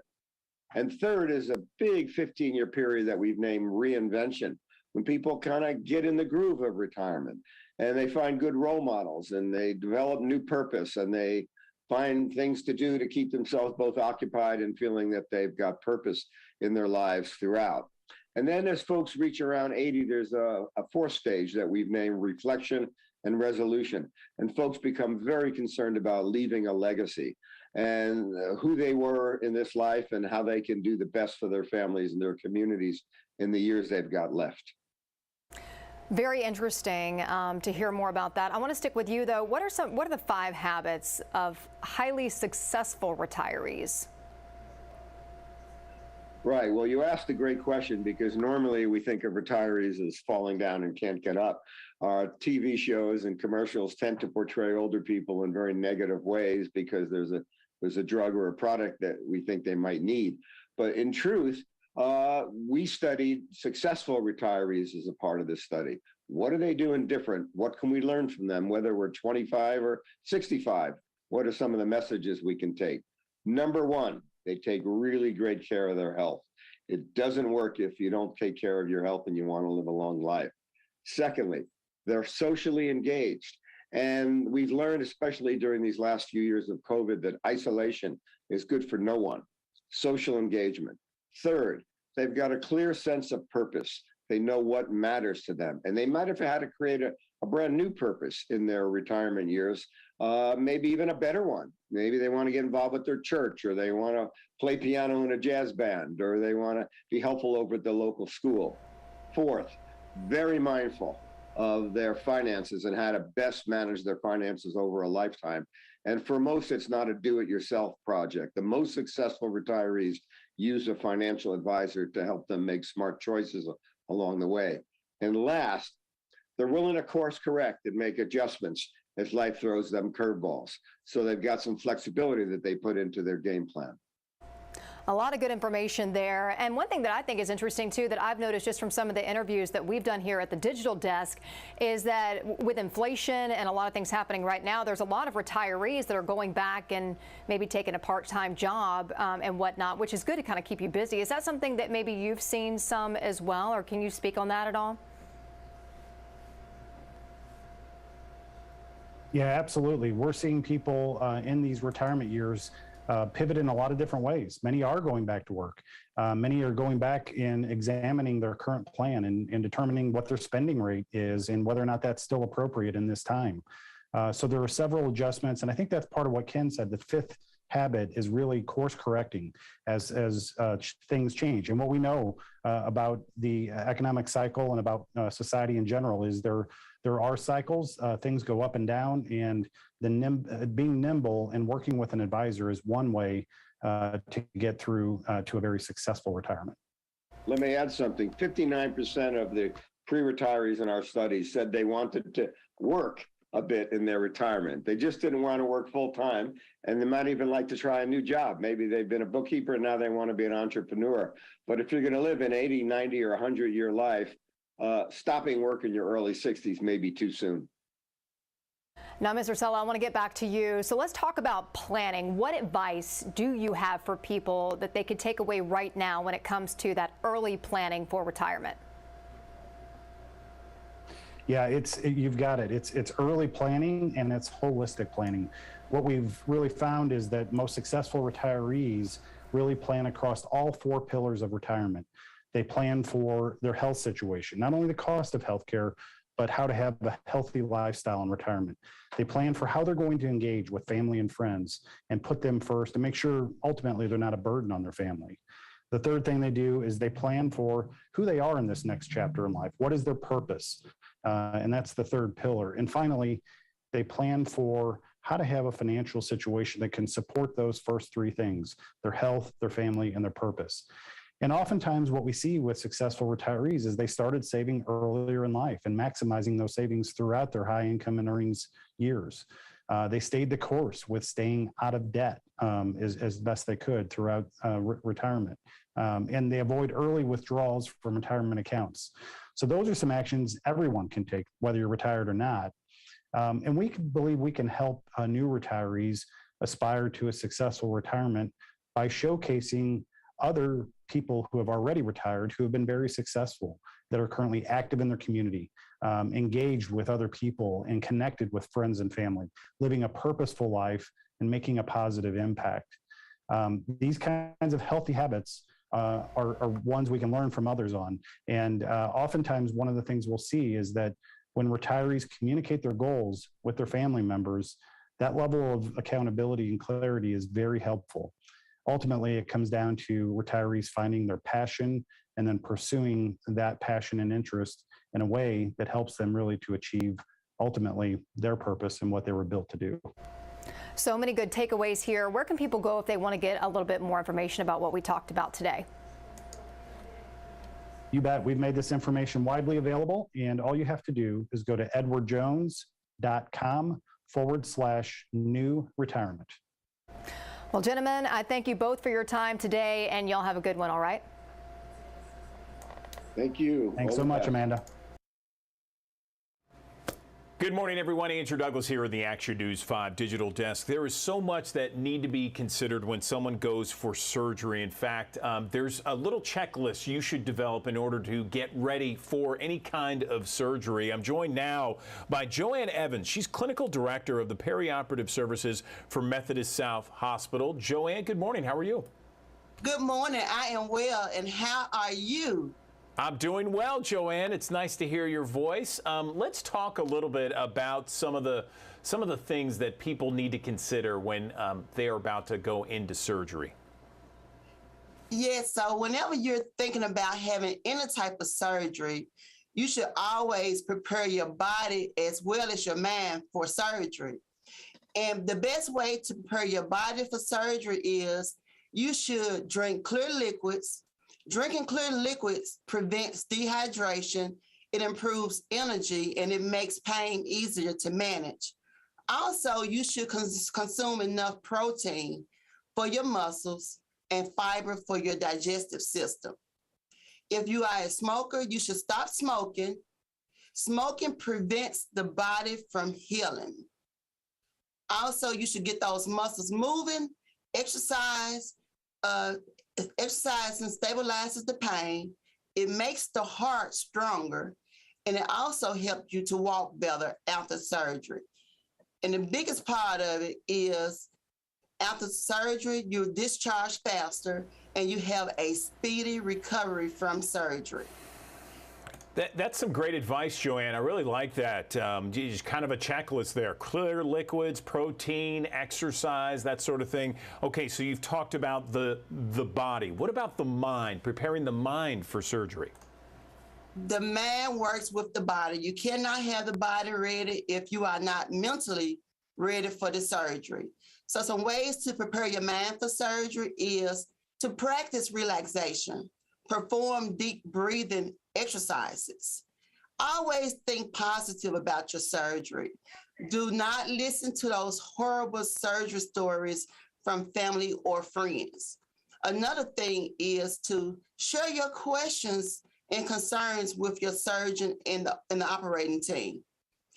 Review your last minute instructions from your surgeon. Also, I would like to share with you how Methodist helps our patients to prepare for surgery. So on a mission, when the patient arrives, We allow our patients to select their own type of music. That's correct. They choose their own music. We play this music in same-day surgery, right before surgery. After surgery, in the recovery room, we resume their music selection, and we also encourage the patients to continue this music therapy at home after discharge. That's interesting. I like that aspect. I mean, obviously, you want to think positive thoughts and share any kind of concerns or questions beforehand. And then music therapy. We know music can do wonders for people. So that's a great, useful idea and tool there. What about if we're staying the night at a hospital? What should we bring in that overnight bag? So, of course, if you're going to spend a night, you should bring you a comfortable pillow. It's nothing like your own pillow and blanket away from home.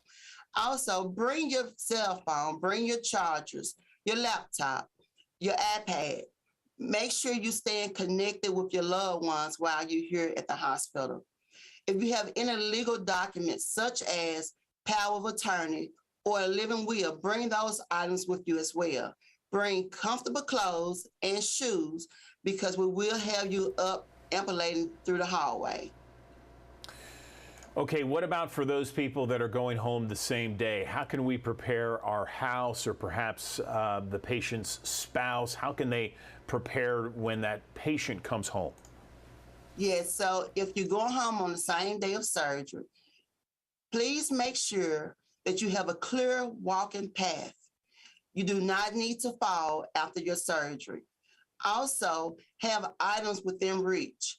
You should have a bedside table where if you need your charger, your medication, your pill bottles, your water, it should all be within reach of you.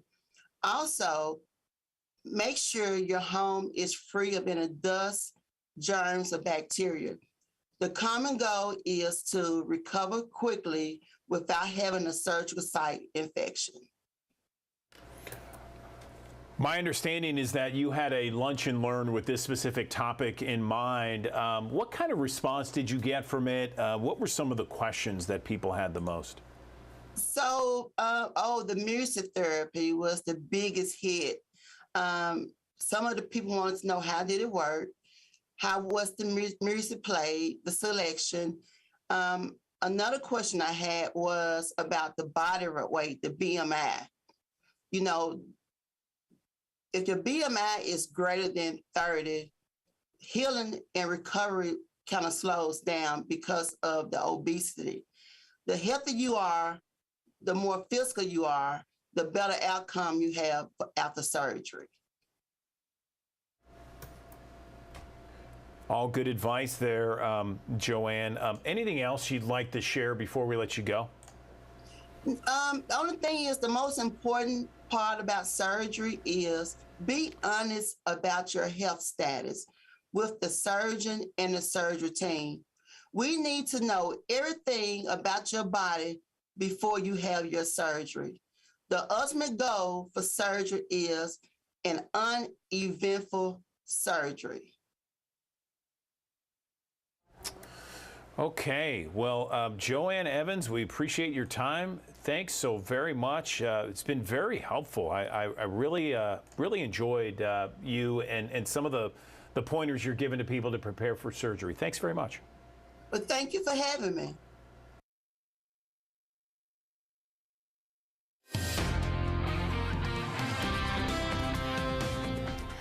Good morning. We started off early with some fog. Now that that's starting to mix out, we have some sunshine here across the Mid-South. It's going to end up being a nice day. It is a little chilly this morning. Temperatures were in the 30s earlier, but by noon today we'll be up to 60 degrees.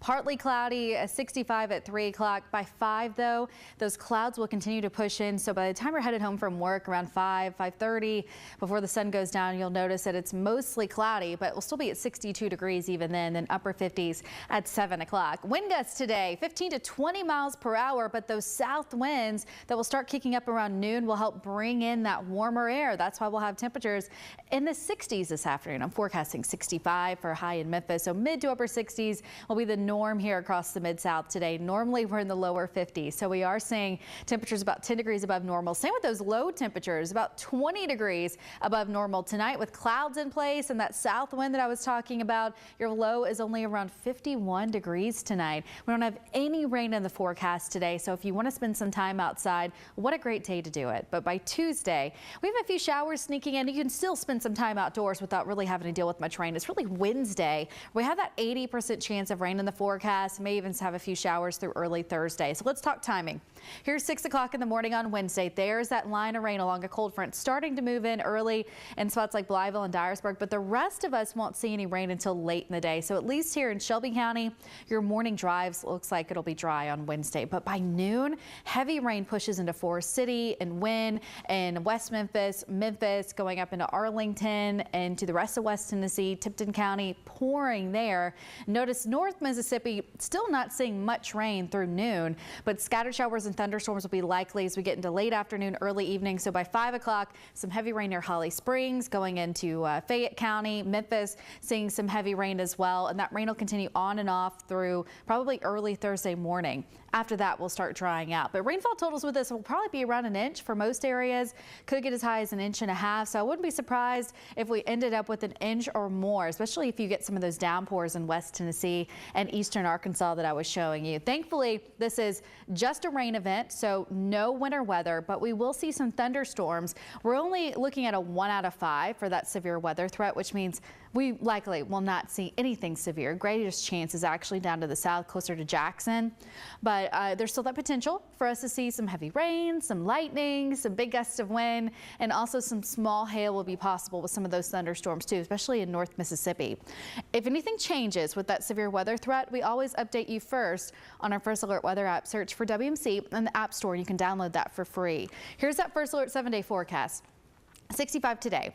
66 on Tuesday. We're in the lower 60s on Wednesday and then upper 50s Thursday. So as that front moves through here, some colder air will start working in, like low temperatures will be in the 40s on Wednesday night. We may even see that temperature dropping for that Thursday forecast as we get a little bit more weather data in. But definitely looks like by Friday, Saturday, Sunday, you'll feel that chill in the air again with temperatures down to just 45 degrees on Saturday.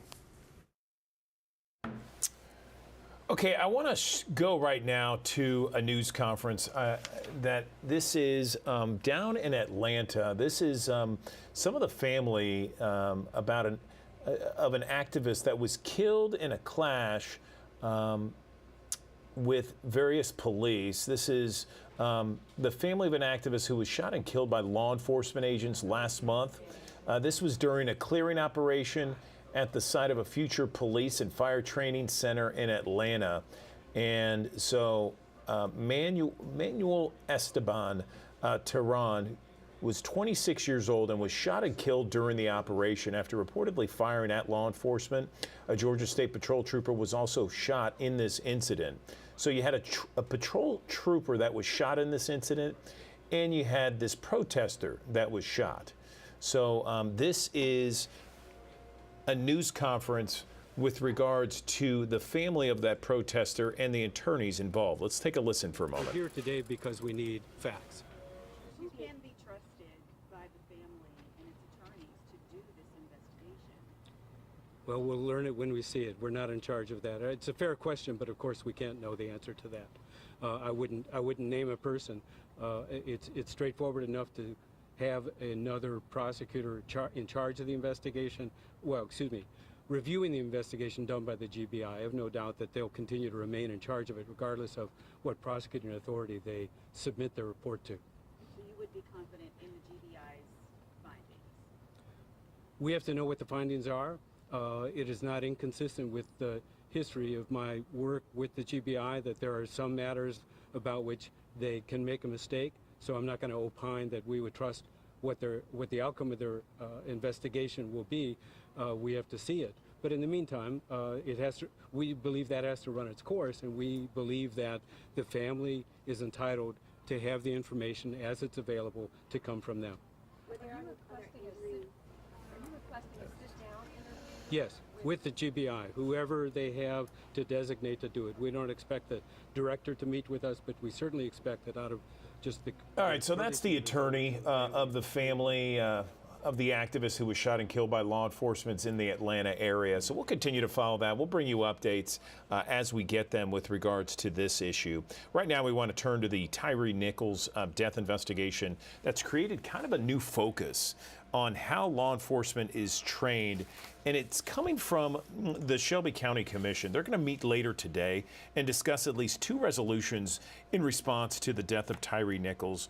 The first is a request by Sheriff Bonner that the video of Tyre Nichols be pulled out of the car or be pulled out, and that portion be used as part of the de-escalation efforts of in-service training for officers. Resolution also calls for additional de-escalation training every 6 months using the video. It's being sponsored by Chairman Mikhail Lowry. We've also heard from a number of law enforcement officers since that video was released. Many have said what they witnessed was tragic and completely out of line. So the County Commission meets later this afternoon at 3 o'clock, and we will give you updates on what they're talking about later on Action News 5. All right, Entergy Arkansas issuing a warning to customers. They're reporting text messages of rolling outages, but Entergy says those messages are not being sent by them. The messages have a link to find out more on the outages. Do not click on that link. It could be a dangerous link and certainly a danger to scams out there. A proposed bill before the state legislature in Tennessee would rename parts of a John Lewis Way area in Nashville to Donald Trump Boulevard. John Lewis, a civil rights icon and former Democratic congressman from Georgia, died in 2020. Republican State House member has proposed changing part of that street to honor the former president. And there are Democrats who plan to fight the measure. We're focusing on a proposed law that would also change how ballot initiatives are addressed in Mississippi. It wouldn't allow initiatives to go straight to a ballot after signatures are collected. It would instead go to the legislature where they could, by 2/3 vote, make changes to the proposal before it appears on the ballot. And that's something that those involved in previous initiatives hope to get removed before the final passage. I think, the governor has veto power. The legislature has the power to enact legislation, but they shouldn't be able to veto the will of the people before it even makes it to the ballot. And so I think that piece has got to be removed completely, and we've got to have a way to go straight from the initiative process where people put pen to paper, we bring it to the Secretary of State, and then it efficiently and quickly makes its way to the ballot without any sort of legislative impediment. And the current proposal wouldn't allow for changes to the Constitution, just state laws. An Oregon Community College offering cannabis job training. They range from cultivation to growing the plants, manufacturing, developing the products, retail sales, to learn the workings of a dispensary. 9 credit courses. Once successfully completed, you can earn a certificate and more. What's that? Okay. We have to go back to the Grammys last night. There was a moment where they celebrated 50 years of hip hop. We saw Gloria Hallelujah herself get on stage, represent Memphis, which has a rich hip hop history, of course, and certainly something that was highlighted on the Today Show. And then we had Glorilla meeting Beyonce, and you can see it in this picture here, where she was meeting Beyonce, and she said it was quite the thrill. All right, if you take dietary or herbal supplements, there are some great options out there, but you gotta watch out with what you're putting in your body and do your research on it. Doctors weighing in on some of the do's and don'ts this morning. Bitter orange for heartburn or nausea, ephedra for colds, and fish oil for heart health. But instead of boosting your health, could they hurt your heart? Some cardiologists say these supplements, which are mostly unregulated, have contributed to irregular heartbeats in people under 30. Johns Hopkins preventive cardiologist Erin Mikos has studied dietary supplements in the heart for years.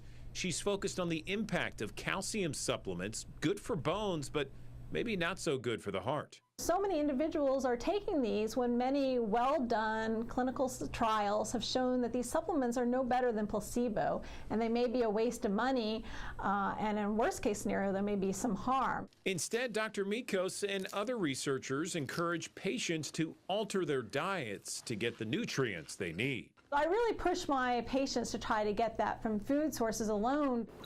So more milk, cheese, and yogurt for a calcium boost. Some other substitutions? Rub bitter orange on the skin instead of ingesting it, and you'll still have the benefits. Use green tea extract instead of ephedra. And for those omega-3s, eat salmon or mackerel instead of taking fish oil. Healthy substitutes that may also protect your heart. Okay, the Department of Agriculture unveiled a new proposed guideline to reduce both sugar and sodium in foods served in school cafeterias. By next year, schools would start phasing out refined grains in favor of whole grains. And by 2025, sugar and sweetened yogurts, muffin cereals, and chocolate milk would be reduced, and sodium cut by 10%. Sugar and sodium would be reduced further in subsequent years. I want to go to a live picture right now in Turkey. I don't know if you've heard about this, but overnight there was a very strong and powerful 7.8 magnitude earthquake that rocked wide swaths of Turkey and Syria. Early this morning, it toppled hundreds of buildings. Right now, the death toll is up to more than 1,500 people. If you look at this live shot, of course, it's dark right now in Turkey. You can see this giant building that just came crashing down with people on top of the rubble searching and sifting for survivors of this collapse here. And it's expected that the death toll is expected to rise as workers search mounds of wreckage just like this one in cities and towns all across the area, looking for people that survived under trapped rubble, and then also recovering bodies from people who are underneath that rubble. Just an awful situation here. Again, this happened in the overnight hours in Turkey and Syria. Again, 1,500 people that's the death toll right now. It's expected to go up. We'll continue to follow it here on Action News 5. Okay, artificial intelligence become part of our everyday lives. It's history that dates back thousands of years, believe it or not. Kim Clark has more. Right now, artificial intelligence is the most important technology on planet Earth. H.P. Newquist heads up the Relayer Group, a media and education company that put together this traveling exhibit, Artificial Intelligence, Your Mind and the Machine. It's in our phones, it's Siri, our GPSs that get us from one place to another, the things that make recommendations for us to buy online. And what this exhibit does is shows how not only AI does those things, but how it compares to the way we do them. This exhibit at the Memphis Museum of Science and History is for all ages, presented in an easy-to-understand format, focusing on technology and its history.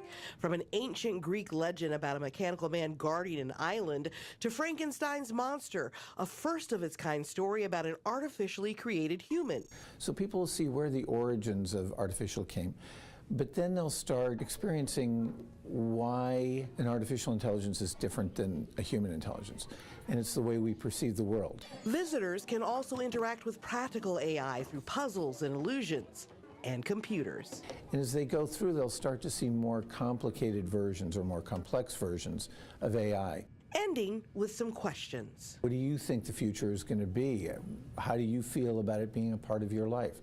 So we'll really look at it not only historically, but technologically from start to finish. Because although AI can do wonderful things for us, there's also a need for more understanding of the technology. It's not yet something to be afraid of, but it needs to be understood so that people can get a grasp on the future of working with this technology. An exhibit that prepares us for the future while exploring the past in a city we're proud to call home. Kim Clark, Action News 5. Want to tell you about tooth decay, the most common chronic childhood disease in the U.S., more common than childhood obesity, asthma, and diabetes. We talked to the president of the American Academy of Pediatric Dentistry about this very issue. Take a listen. Tooth decay in children is the most common chronic childhood disease, and that was before the pandemic, and the COVID pandemic really made matters worse. So parents weren't taking their children to the dentist as often. Children were at home more, snacking. The daily routine of brushing wasn't happening as regularly. So all that contributed to more cavities. One of the most important things we as dentists do during these regular checkups is identify problems before they get to be really serious. So a area that's just starting to get a cavity, we can often catch that and prevent it from getting to the point where it needs a filling. That's one of the most important reasons to keep those regular checkup appointments with your pediatric dentist.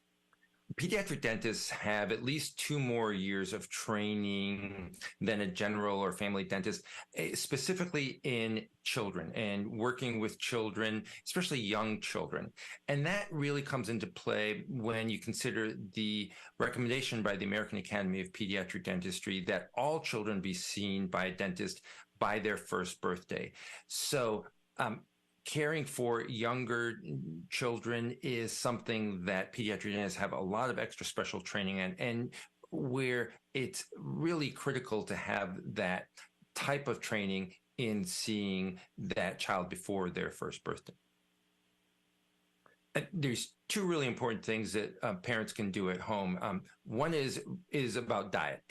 It's really all about snacking. How many times any food or drink goes in the mouth, that's what's going to really determine cavities. It's not so much about sweets. Sure, you don't want to overdo that, but really it's about how many times any food, even if it's nutritious food, apples, bread, milk, how many times those go in the mouth, sipping away at juice out of a sippy cup, that's really what contributes to cavities. The second is brushing with a fluoride toothpaste.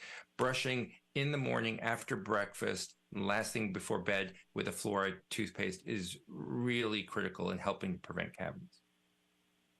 The good news is we have some tools that we didn't have even a few years ago that can help stop cavities in their tracks, or even in some cases reverse them. So another really good reason to see your pediatric dentist regularly, and especially very early on, because if we can catch these cavities before they get really involved, we can often avoid fillings. The American Academy of Pediatric Dentistry has a wonderful website, mychildrensteeth.org, which has a lot of great information about caring for your children's teeth. And it's a website where you can find a pediatric dentist near you. Good morning, everyone. Andrew Douglas in the Action News 5 Digital Desk. There is a new study out there that says the majority of Americans are at risk of toxic mercury exposure due to dental fillings. Have you had a filling in your mouth that perhaps has mercury in it? You can tell by the silverness in that filling. I know plenty of people in my own family that have that. Perhaps you do, or know a friend or someone who does as well. Well, this is something that is on top of mind for a number of people out there, including Dr. Mark and David Geyer. They join me now. They are author of a study that evaluates mercury vapor safety limits, and they're here to discuss this issue. Gentlemen, good morning. How are you? Good morning. Thanks for having us. Let's talk about this. You know, I keep hearing about mercury. Of course, we do a lot of stories with regards to mercury levels and lead and that sort of thing. And how toxic is it to have it in your mouth? It's plenty toxic. Mercury is way, way more toxic than lead. And most people call these silver fillings. As you point out, they're not silver. They're silver in color because they contain 50% mercury. And 58% of American adults have one or more mercury fillings, and a significant portion of them are over the EPA safety limits. But our other 2 studies are even more remarkable because they looked at specific diseases. And we found that for asthma, if you have mercury fillings, your risk goes up 4-fold to develop asthma. And the more fillings you have, the more you have the risk. Also, we looked at arthritis, which goes up 5-fold if you have mercury fillings. And so these are very serious diseases, very hard to treat. They take a while to develop because you accumulate the mercury. It stays in your body, and then you get other exposures like fish and other things. It's high enough. If you're susceptible, you develop one of these diseases, and a good portion of our adult population has one or more of these diseases. Yeah, I was going to ask, it's an obvious question. Why would the dental industry even think of it being a good idea to have silver fillings in your mouth if this is so dangerous, mercury so dangerous? Unfortunately, the use of mercury it's been around for a very long time. It's actually been used for over 150 years by dentists. It was cheap, easily available. And I think when it was originally developed, people didn't really recognize how toxic mercury is. It's something that in the last 50 plus years that people really have begun to study and evaluate the toxicity of mercury. And we've discovered that there's a real problem here. But fortunately, there are other materials that can be used. So it's not the only thing that's available. So give us some of the headlines from this new study that we're talking about this morning, just the basic bullet points, if you will. Well, basically, the new study shows that mercury exposure from fillings, if you're a person that has even one of these silver fillings in your mouth, the odds are that you're above at least one of the government safety limits for mercury exposure. The reality is most people have multiple fillings, and these fillings are over many of the safety limits. And the size magnitude of it, as Dr. Geyer mentioned, we're talking about more than half of American adults have the fillings that are over safety limits. And this puts them at serious risk of mercury toxicity and mercury-related injuries. How do we know if someone has mercury poisoning? Testing for mercury poisoning is a difficult thing.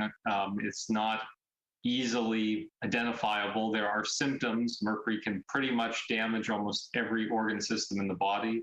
So it's a chronic kind of exposure. It remains silent for a long time, but slowly over time, people can develop neurological symptoms, immunological symptoms, kidney problems, all different effects.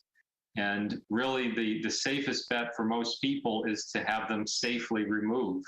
That's the best way to prevent the risk of mercury toxicity. Are doctors still using mercury even today in 2022?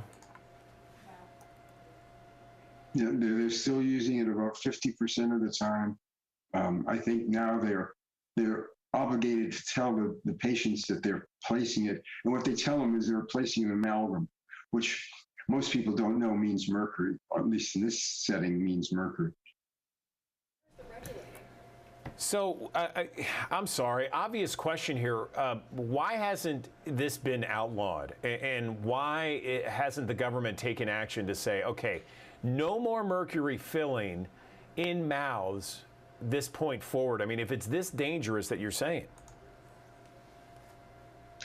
There actually, most people are unaware, but there have been significant steps taken to eliminate the use of amalgam fillings. The FDA recently has issued statements saying that the amalgams contribute significantly to mercury exposure and that a very significant percentage of the American population is at risk from amalgam fillings. Globally, the United Nations has treaties about mercury and trying to reduce and eliminate its use from dentistry. So it's something that is happening, but the problem is so many people have it in their mouth. The other problem is that many of these older dentists were only trained to fill with mercury. They don't know how to do the new things, and so they just continue to do what they were doing. Gentlemen, let me ask you this. So we've identified the problem, and certainly it is a large one. Let's talk about solutions here. What are the options for people that have these mercury fillings in their mouth and after hearing about this new study want to get it out as quickly as possible? What can they do? Well, one thing not to do is to go to your local dentist who can easily drill them out, spraying the mercury down your throat and all over the room and all over them and all over the environment. has to be done very carefully. It needs to be done using basically safe mercury amalgam removal techniques or SMART techniques. There are dentists who've actually been trained by an organization called the International Academy of Oral Medicine and Toxicology to safely remove these. And that group, IOMT, has a website where you can actually find dentists who can safely remove these things. And their website is IOMT.org. Is that the best method right now that you're suggesting for anyone that's watching that has, silver fillings in their mouth, is to go to this website and look for a local person that has this capability? Yes, that's the safest way to go about it. They have, as I said, special techniques that will protect you, protect the environment, protect even the dentists themselves so that you're not exposed to toxic levels of mercury. All right, gentlemen. And if you want more information. I was just going to say, anything else you want to mention before we let you go? Go ahead and give us that more information. For more information about our studies and other people that are doing studies looking at the harmful effects of amalgams, there's a website that's thepdha.org that is a great resource to find out more about this topic and how it may be impacting you. Gentlemen, Dr. Mark Guyer and David Guyer, thank you so much for breaking down the risk of toxic mercury exposure and solutions to this problem. We appreciate it. Thank you for having us.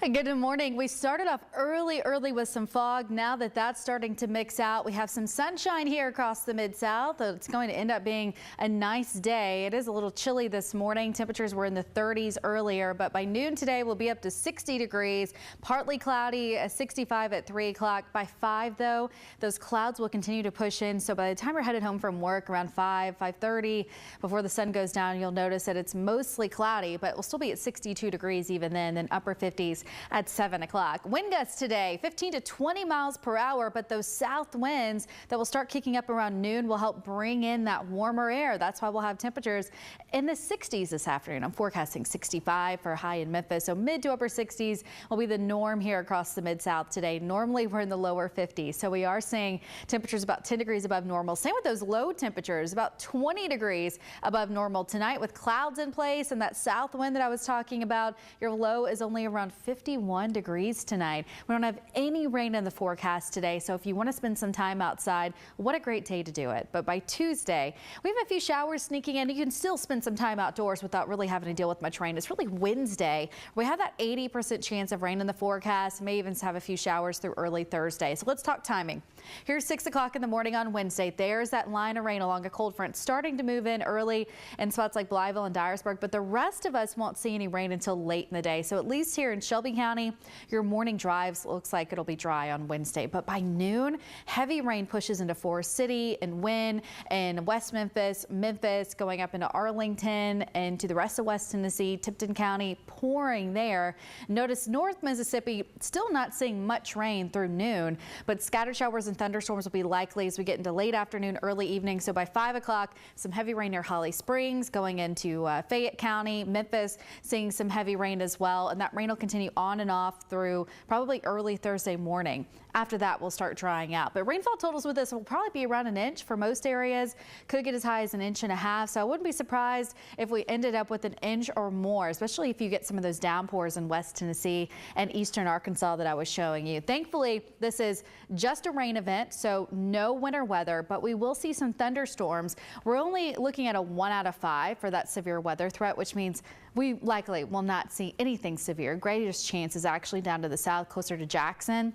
But there's still that potential for us to see some heavy rain, some lightning, some big gusts of wind, and also some small hail will be possible with some of those thunderstorms too, especially in North Mississippi. If anything changes with that severe weather threat, we always update you first on our First Alert Weather app. Search for WMC in the App Store. You can download that for free. Here's that First Alert 7-day forecast. 65 today.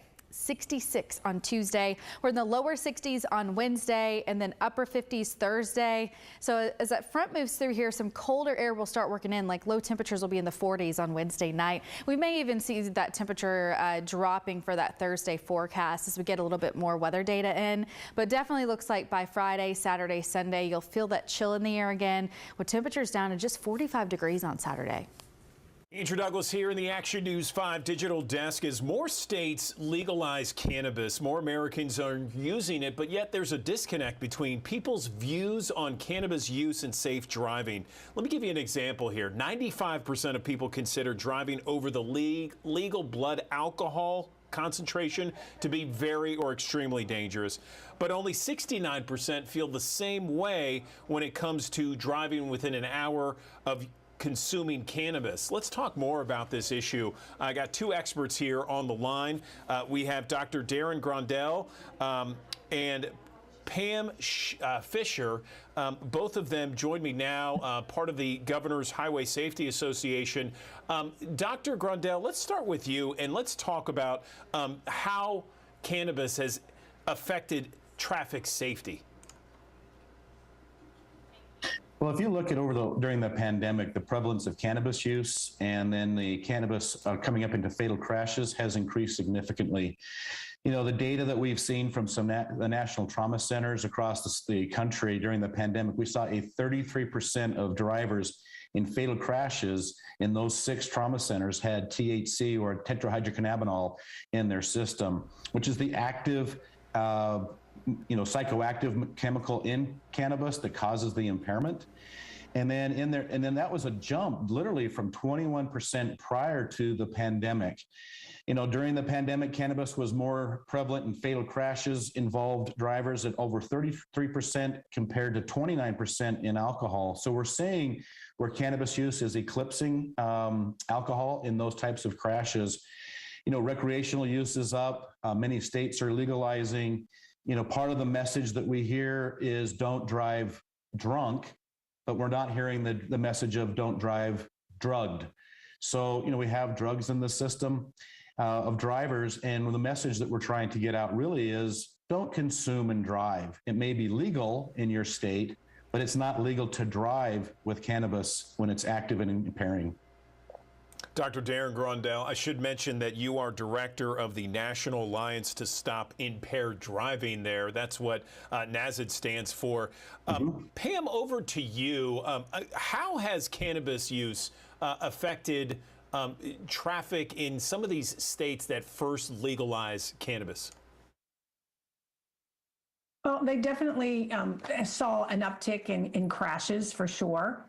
And also, you know, the challenge was to get the message out to the public that, as Darren said, you know, consuming cannabis is legal. You know, the law says it's okay, but there is that impact on your ability to safely operate a vehicle if you consume it in some way and then get behind the wheel. So there really has been a challenge for states. Colorado was our first, followed by Washington State. And as you said, there are 18 now at this point.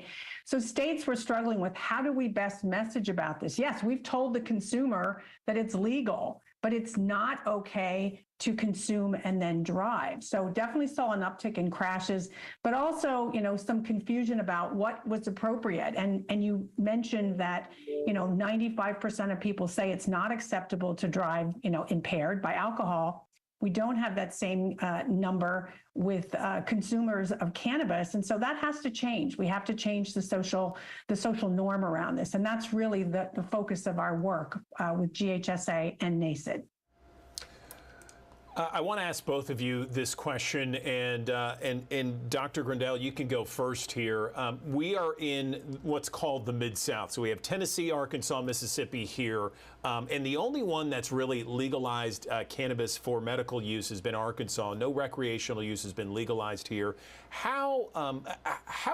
What are our biggest concerns here, Mid-Southerners living in Tennessee, Mississippi, and Arkansas when it comes to this issue, even though cannabis isn't legalized recreationally and only one state has it medically legalized? What are some of the issues that we should be looking for and dealing with and bringing more attention to? So my background is I was the director in Washington State for the Highway Safety Office when we legalized recreational cannabis. And we were really behind the 8 ball. There was no pattern to follow, no really group to talk to about best practices. And I would encourage the states to actually reach out to those states that have legalized. What have they learned? On the Governor's Highway Safety Association or GHSA.org website, they do have a publication that addresses this very issue, what states can do to prepare for legalization, because it is very different the way that cannabis and alcohol present as far as impairment. What are some of the messaging campaigns that you can use? When we first started, we did not do a very good job at that. And in fact, it kind of was almost humiliating to the consumers, and it missed the mark. And so what we also learned from that is, even though you may not be legal in your state, you still have cannabis in your state. People are still consuming. They may be going out of state, they may be purchasing various products, but it's still there. And what can be done? What is the messaging? And this is not an anti-marijuana campaign. We do not take any position on legalization, but what we do take a position on is on the impaired driving piece.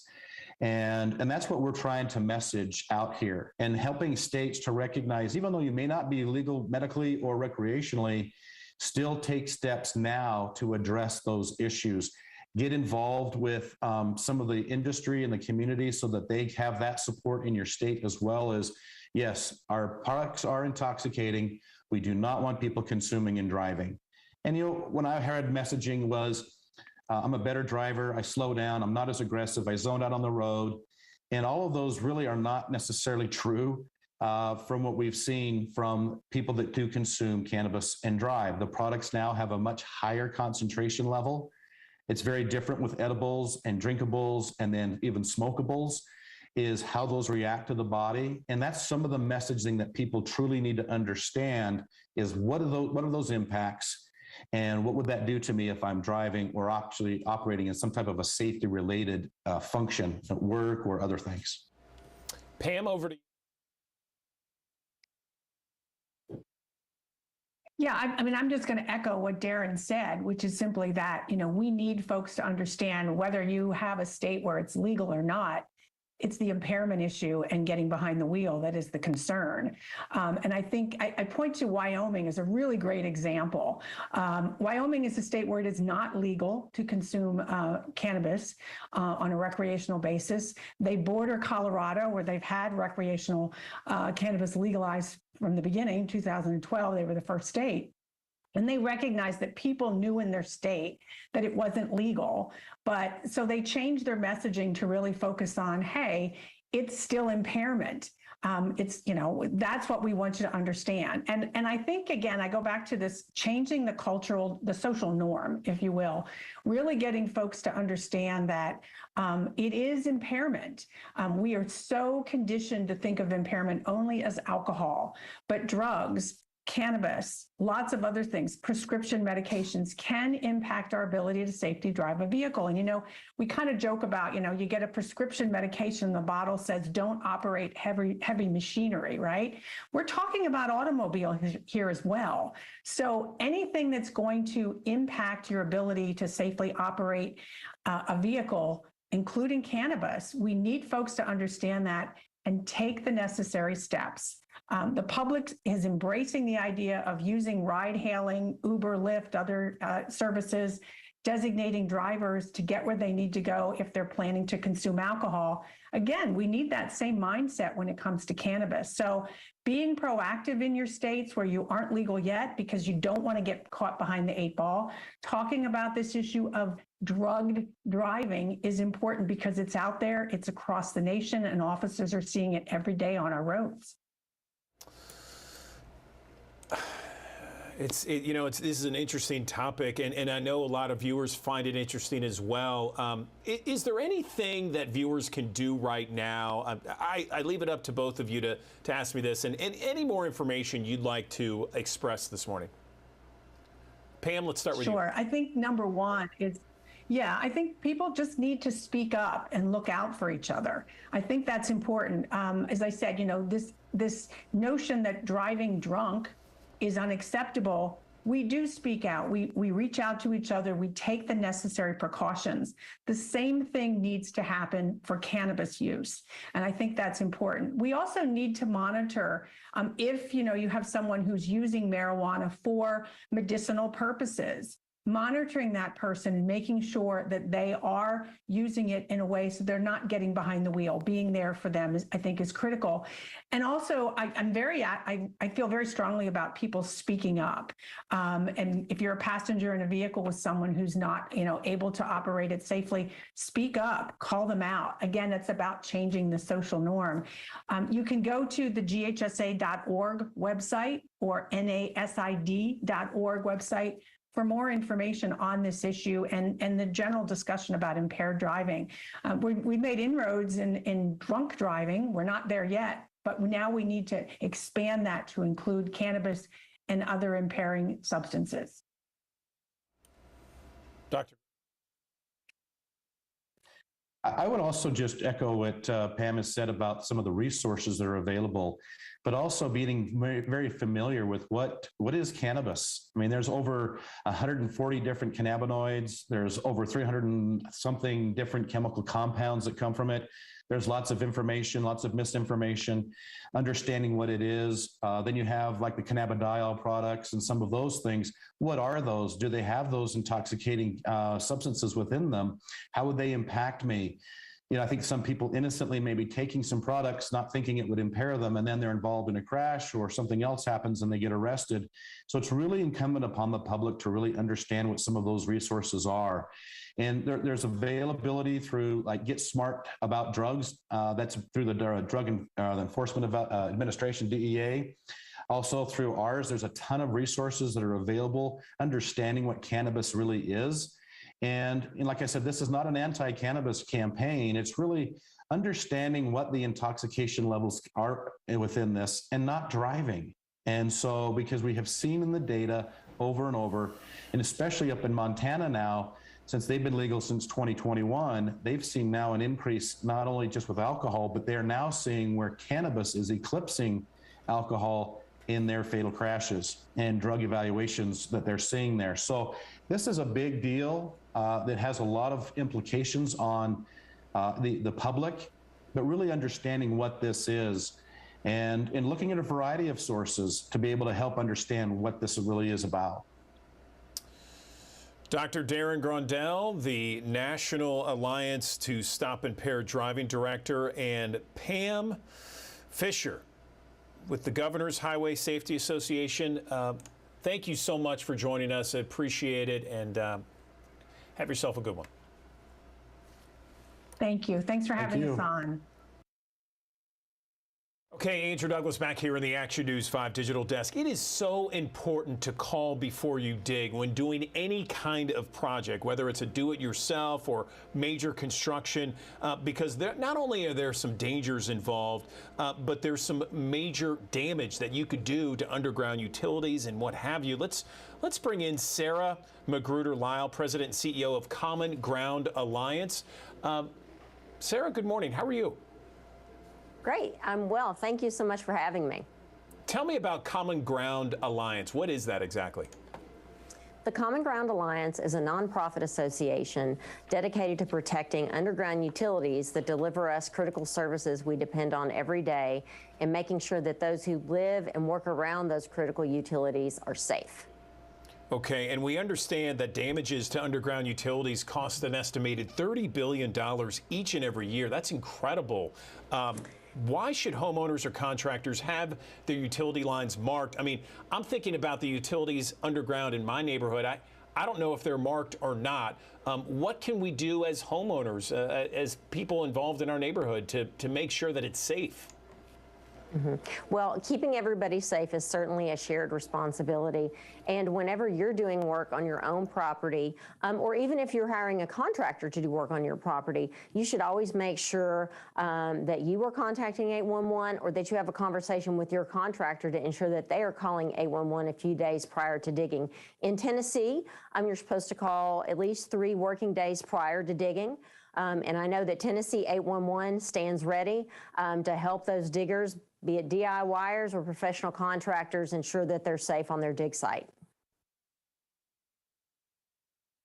Okay, and let's talk about the danger of damaging a utility line. I know that the dangers can run the gamut. It can be very dangerous out there. That's correct. And you know, that $30 billion number is significant, and that is a conservative estimate. So, you know, when you hit an underground facility, it could be something as inconvenient as disrupting the internet to your own home, to something as catastrophic as hitting a gas line and causing a fire or an explosion that damages property or causes a fatality. So as you noted, they do run the gamut, but that's all the more reason that we want to make sure we contact 811 a few days prior to digging to make sure that we stay safe. So we know that there are so many do-it-yourself warriors that like to go out on the weekend, kind of do things, maybe dig in the ground. What's the best way to get that information out there if you're doing something, you're doing a project, you're going to be digging, just so that you're safe and you don't cause any disruptions? Well, you know, it's interesting that you bring up those that are doing work, doing home improvement and DIY projects, because almost 35 million homeowners said that they were going to take on a digging project without contacting 811, and this is according to our most recent survey. So we need to make sure that we get the word out to all homeowners and all DIYers that calling 811 a few days prior to digging is critically important to keeping you and your family safe. And you can call 811 or you can visit your local 811 center online. And you can find out all the specifics about the digging process and what your state requires by going to 811beforeyoudig.com. 811, okay, that's a big one. That sounds like that's the resource where people can really go and just get any and all information about this topic. Anything else you want to mention to our viewers right now? Just remember, it's not worth the risk. Whether you're digging a few inches or a few feet, you should always contact 811 a few days prior to digging to make sure you keep you and your family and your community safe and connected. Okay, great advice, Sarah Magruder-Lyle. We appreciate you and the Common Ground Alliance for all the hard work you do. Thanks very much. Thanks for having me.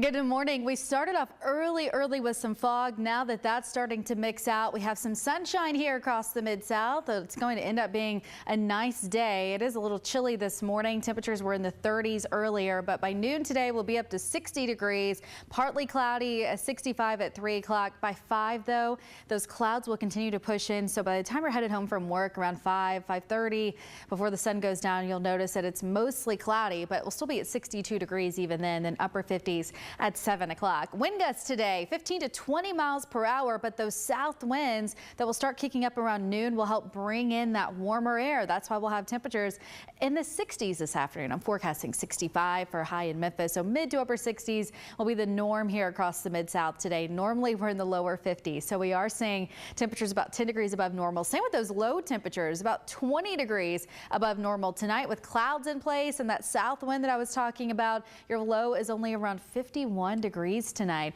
We don't have any rain in the forecast today, so if you want to spend some time outside, what a great day to do it. But by Tuesday, we have a few showers sneaking in. You can still spend some time outdoors without really having to deal with much rain. It's really Wednesday. We have that 80% chance of rain in the forecast. May even have a few showers through early Thursday. So let's talk timing.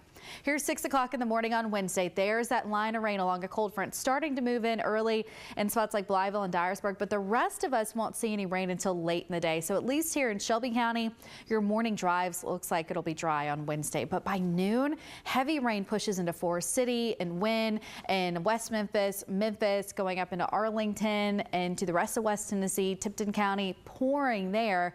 Notice North Mississippi still not seeing much rain through noon, but scattered showers and thunderstorms will be likely as we get into late afternoon, early evening. So by 5 o'clock, some heavy rain near Holly Springs, going into Fayette County, Memphis, seeing some heavy rain as well. And that rain will continue on and off through probably early Thursday morning. After that, we'll start drying out. But rainfall totals with this will probably be around an inch for most areas. Could get as high as 1.5 inches. So I wouldn't be surprised if we ended up with 1 inch or more, especially if you get some of those downpours in West Tennessee and eastern Arkansas that I was showing you. Thankfully, this is just a rain event, so no winter weather, but we will see some thunderstorms. We're only looking at a 1 out of 5 for that severe weather threat, which means we likely will not see anything severe. Greatest chance is actually down to the south, closer to Jackson. But there's still that potential for us to see some heavy rain, some lightning, some big gusts of wind, and also some small hail will be possible with some of those thunderstorms too, especially in North Mississippi.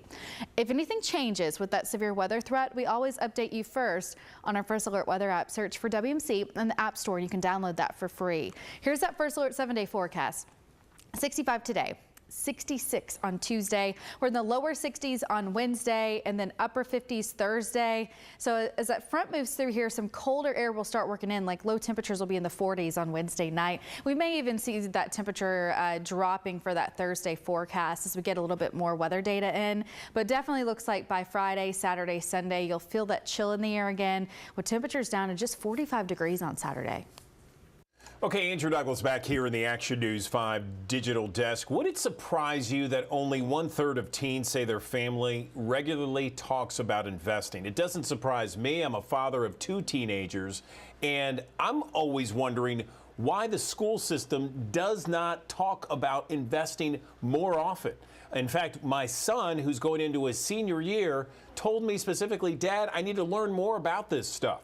So let's talk about teens and investing right now. It's a very important issue. I'm joined now by John Boroff. He's the VP of Youth Investing with Fidelity Investments. Good morning, John. How are you?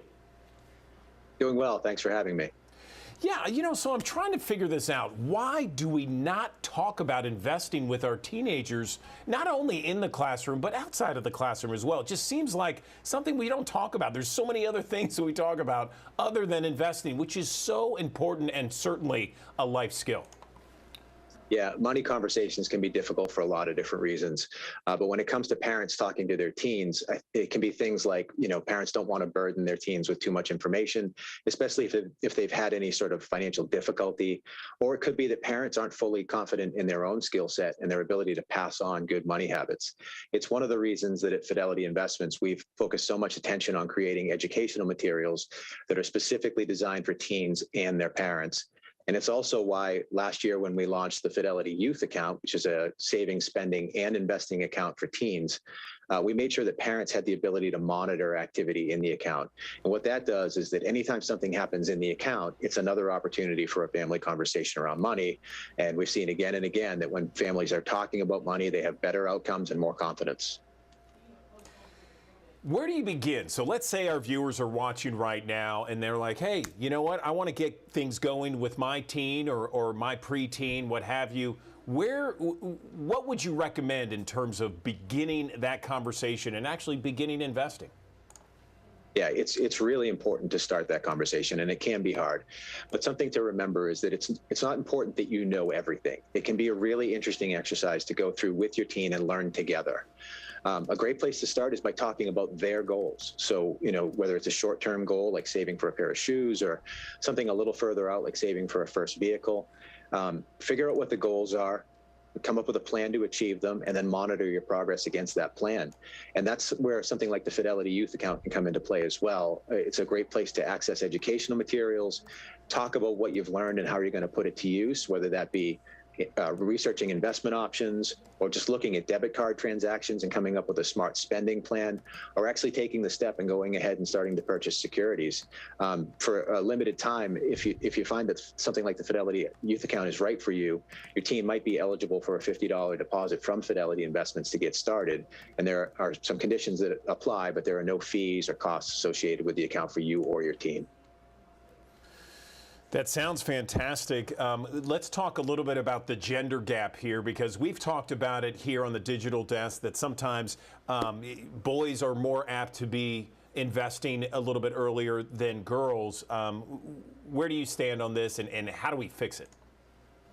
Yeah, unfortunately, the study did show that teen girls reported having fewer family conversations around money and investing specifically, and consequently, they had lower levels of confidence, and they were more likely to feel that investing was out of reach for them. Where teen girls were strong was on saving and spending. And surprisingly, they were actually more aware than boys that teens are able to trade stocks. But really, the big takeaway from the gender part of our study is that it's really important to have financial conversations with the teen girls that are in your life, because those conversations are going to be the things that start to close that confidence gap and make sure it doesn't extend to the next generation. You know, they'll come home and say, Dad, what's a Roth, or, you know, what's an IRA? I mean, are there certain funds that we should begin with our teens in terms of investing? I mean, my wife and I, of course, we had the 529s, and we have our own 401ks with our respective companies. Where do we begin with teens? When you know, let's talk specifics. Yeah, again, that's going to be really unique to the individual circumstances. So the key is to get educated. So when you're talking about a Roth IRA, it's primarily a retirement vehicle. Understanding that, what that is, and what the investment philosophy within it would be, if that's what your goal is, or, you know, a brokerage account, an investing account. It's really going to depend on the individual circumstances, but the key to all of it is getting educated and having access to a trusted advisor, whether that's a Fidelity or a parent or someone else in your life, to be able to help educate you on what the different vehicles are and what the different investment options within those are. But it's really unique to individual goals and circumstances. So a lot of people want to know more about investing, John, and where can they go to get some more investing information just to get started and realize that, okay, they got teens at home. I want to get them involved. I want to educate them on investing. Where can they go? Yeah, the best place to get started is fidelity.com/youth. Okay, and what's there exactly? You'll find out more information about the Fidelity Youth account. You'll be able to access some of the educational materials, and you'll have links to a lot of the questions about the specific investment options that you were mentioning earlier. Okay, John Boroff, VP Youth Investing, Fidelity Investments. Thank you so much. We appreciate it, and have a great weekend. You too. Thanks. Well, Amanda Hansen here at the Action News 5 digital desk, and we want to tell you about a commercial kitchen that is really changing the game for aspiring restaurateurs. We're talking about the Memphis Kitchen Co-op, and joining me now to talk more about their story, how this all came about, is Molly McCracken. She is one of the co-owners. Molly, good morning. How are you doing? Good morning. How are you? I'm doing really good. I've been excited about talking to you about your operation there. A while back, it may have been even almost a year ago, we talked to Jennifer Chandler, who featured you guys in one of her articles. And so I was like, this is such a cool concept. I want to know more. So I guess first things first, how did this even all come about? So we own a small business called Amplified Meal Prep. And so we have been a small business that has been looking for kitchen space. We have been in other shared kitchens before. We needed a bigger space for our production. It's what they consider second generation kitchen space, kind of maybe like something that's been a restaurant in the past that has a kitchen already in there. But, you know, not necessarily a retail storefront. We just need a space for production. It's very hard to find those here in the city, and especially at an affordable rate if you are a small business that's just starting off, trying to get the money together for your equipment, your small wares, your insurance, your rent. All of that can be a lot when you're just starting out. So we decided that we needed a bigger production facility. We've been in business for about 5 years. So we decided to build this kitchen space. We don't use the kitchen space all the time for our production. And we know how much these small food entrepreneurs need spaces like this. So we have opened up our kitchen. We've got 60 tenants right now and growing. And this allows these small businesses to come in at an affordable rate to get started, to kind of pursue their dream of having whatever food business they want. And like I said, we've been in this position before. So this is something that we can really do to help out these small businesses. It's really great. And what I think is so awesome about this is I don't think the timing could have been better, because we were going through the pandemic. A lot of small businesses struggled, or there were even some people that were wanting to make their side hustle their main source of income. And so this helps them to maybe make that happen in a more economic way, because like you said, just getting all of the things you need to be able to establish a commercial kitchen is not an easy task. It's overwhelming. Is that something y'all were finding when y'all were talking to your clients? Yeah, absolutely. And you really hit the nail on the head. When we opened up the co-op, kind of right smack in the middle of the pandemic, which of course made us a little bit nervous, but it really turned out to be great, because a lot of these people, you know, maybe they had lost their jobs or they'd been in the service industry. They were chefs already. They have a passion for food, and their restaurant jobs got shut down and they needed work. And what a better, you know, time to start my own thing. So yeah, that really did, and it, you know, having the co-op available to those people really helped gave them that push. Like, okay, well, I have a space and it's affordable and I don't have to put all this money up front. I can do this. Yeah, I think that's so awesome. And there's a lot of businesses that have started on social media during that time too. And so this helps them to be able to grow, to expand, and to meet that need. One thing that I think is really cool about this too is it's a community. I mean, you're building this community of people locally that have the same sort of passion at all different levels of that passion. Like your company, y'all had been around established for 5 years. Y'all can help be a mentor to maybe some of these new people coming in that don't really know how to get started, right? Absolutely. You know, I always tell people, like, this is a community. When they come in, you know, everybody pitches in, everybody cleans up after themselves, everybody helps each other. And it's great when we get to see these vendors collaborating. So we may have caterers where desserts are not their specialty, or they don't want to mess with dessert. So they might get with one of our dessert vendors so that they can put their product with whatever meal presentation they're doing. And maybe we have some people that are doing real-time ordering pop-ups and they're not going to make dessert. So they're going to bring in one of our cheesecake vendors to offer cheesecake on their menu. So it's really awesome to watch people collaborate and come together on different things.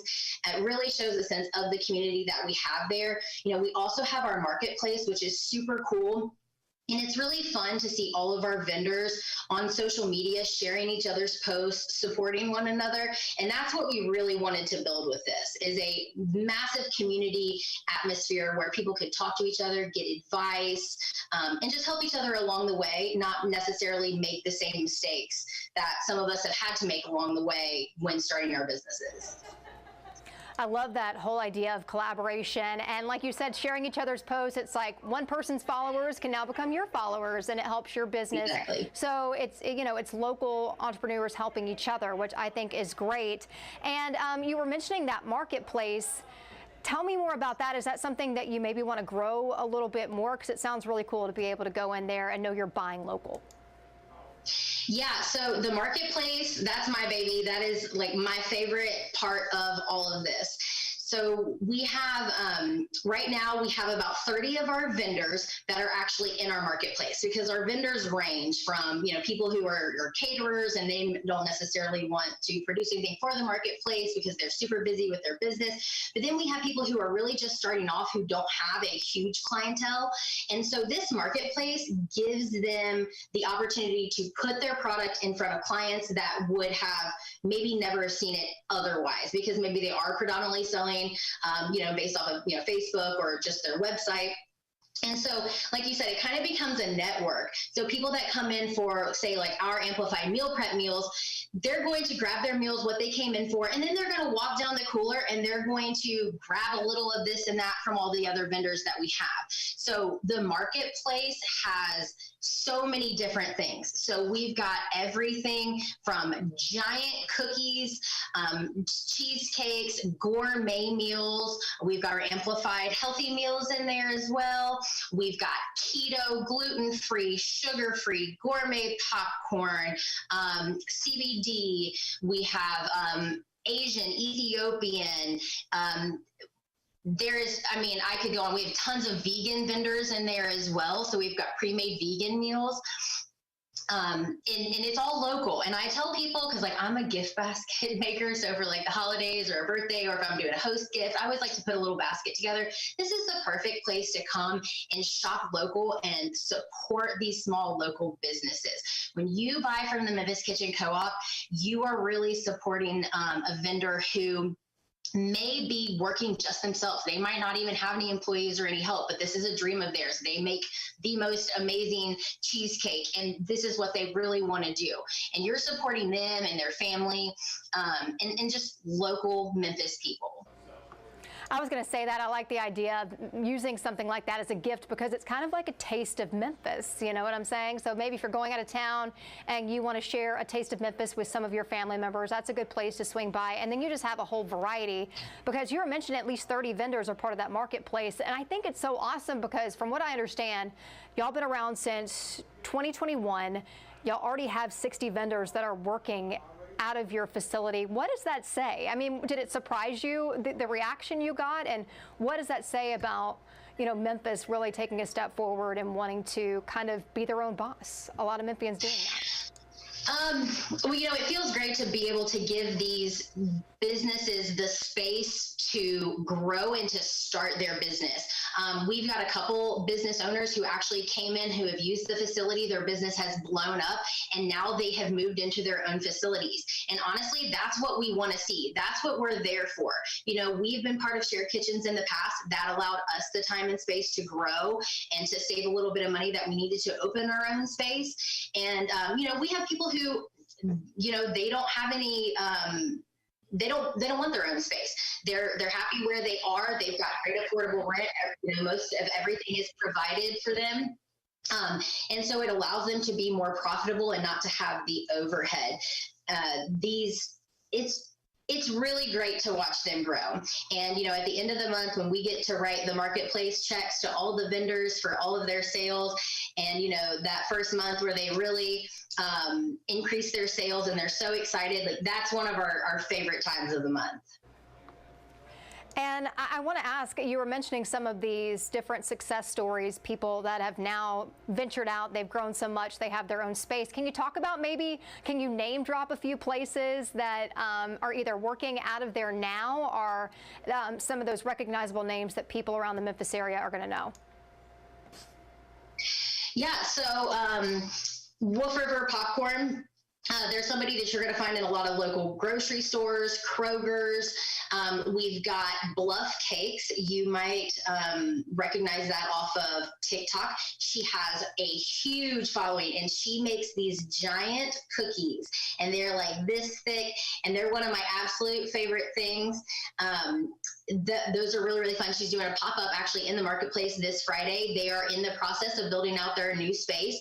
We also have Sift Bakery. She does macarons and she is now located in Saddle Creek in a pop-up shop. And so I know that's going really well for her. It's really cute. It's very Instagrammable. So if you want to go in and get some great macarons and some Instagram shots, it's a really cool place to go. It's cool that you mentioned that because we actually do a segment with Jennifer Chandler every other week, and she was talking about Sift. We have some pictures from earlier that Jennifer shared with us. Yeah, those they look delicious, by the way. And it's cool that she's doing that pop-up shop. And then you were mentioning Bluff Cakes. I've heard about them too. They were on Bluff City Life the other day. And so I heard about their story. And that was one of the ones that came to mind when I was thinking about how they really just exploded on social media. And now they're sending their stuff everywhere. So I love being able to hear those kind of stories. And another unique thing that I really liked about what y'all do there at the Memphis Kitchen Co-op is that it's open 24/7. So if this is someone that's just getting started, they still have that normal 9-to-5 job, they can plan a time that works in their schedule. Is that something y'all had in mind when y'all first decided to open up? Excuse me. Absolutely. You know, we were that business, you know, working our regular 9-to-5 jobs. I actually coached after work. So I was 7 a.m. till about 8:30 at night. And sometimes the only time you have to do your stuff is late at night. Some of these vendors really like to get in early in the morning to do their baking before they head off to their regular jobs. So this just gives everybody a lot of flexibility. Our kitchen actually has the ability to hold 12 different vendors at the same time. So 12 different businesses can be in and working. So it really allows for a lot of businesses to come in and produce throughout the day. And especially being open 24/7, 365, you know, that's really a huge selling point for a lot of folks. Absolutely. And for people that are watching right now and they're like, hey, I'm interested in that marketplace. I'd like to come and see some of the different local vendors that are out there. Let us know where you're located so people can come out there. So we're at 7940 Fisher Steel Road. We are the freestanding building right past Kaiser Flooring before you get to the baseball fields. Perfect, perfect. And before we let you go, Molly, anything else you want to make sure that we share? I know we've covered a lot. You know, come support your local vendors. Follow our Facebook page. If you come into the marketplace and you purchase some goods, you know, follow those vendors as well so that you know when they are restocking or when they have new goods. A lot of vendors in our kitchen also do pop-ups where you can do real-time ordering. So if you're looking, for example, Hood Hibachi is in there every Monday through Wednesday for lunchtime. And so you can pre-order straight from them. You can order, they do like a Grubhub, Uber Eats type thing as well. And we have a lot of vendors that do that real-time ordering. We've got Rock and Grub on the weekends, great flavor combinations. And that's something, you know, if you're looking for lunch or dinner. So if you follow our Facebook page, you'll kind of be able to see when those pop-ups are as well. So it's not only the marketplace that you can come purchase food for, but if you're looking for like a quick, you know, hot, fresh meal, you can get those there as well. But supporting the Memphis Kitchen Co-op Marketplace is supporting local Memphis families. You know, you're not buying that third vacation home. You know, you're paying for ballet lessons. I love it. It's just such a great spot. I love what you're doing. I can't wait to see what's next. I mean, is there a vision for what's next? Y'all want to grow this even more? What's next for you guys? We definitely want to grow this a little bit more. This is a huge need in every city. Like you mentioned earlier, there's so many people on social media running their small food businesses, but a lot of them are running them out of their homes. So it's not something that's kosher with the health department or the Tennessee Department of Ag. So giving this space to those people allows them to legitimize themselves and to also open up to a much larger clientele, because you've got some folks that will purchase from a home chef, but then some folks just don't feel comfortable doing that. So when a business can get into a commercial kitchen and legitimize themselves a little bit more, and you know, making sure they're up to code and you know, following the health department rules, it's a big deal. And so, yeah, we are definitely working on expanding. I think you'll be able to find us in Jackson, Tennessee soon, hopefully. And we've got a couple other cities on the list as well, maybe something closer to home, close to Mississippi, so we can help out some of those Mississippi food businesses as well.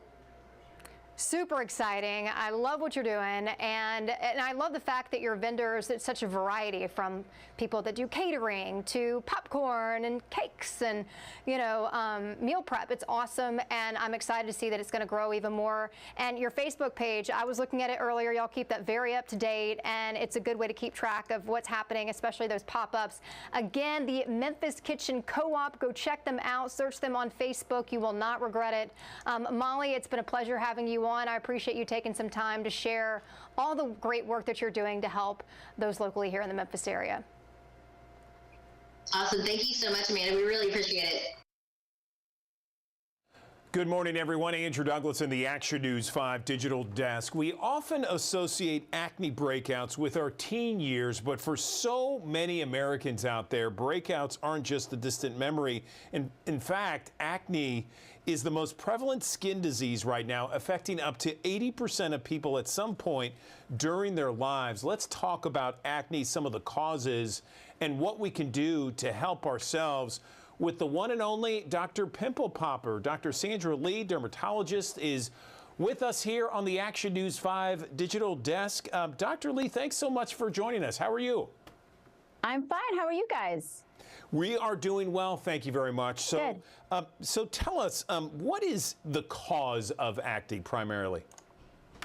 Well, acne is caused by oily skin or sebum that builds up in our pores, and sebum is really largely controlled by hormones. So really, that's really what causes everything. You know, hormones are also called androgens. These increase and decrease throughout our lifetime, so they fluctuate. And so when they are higher, like during teenage years, that's when you have more acne breakouts. And so actually, though, throughout your life, it can really fluctuate and go up and down, so that, you know, you can get them when you're 50. You can even get acne when you're in your 50s and your 60s. So it doesn't really matter your age or your gender.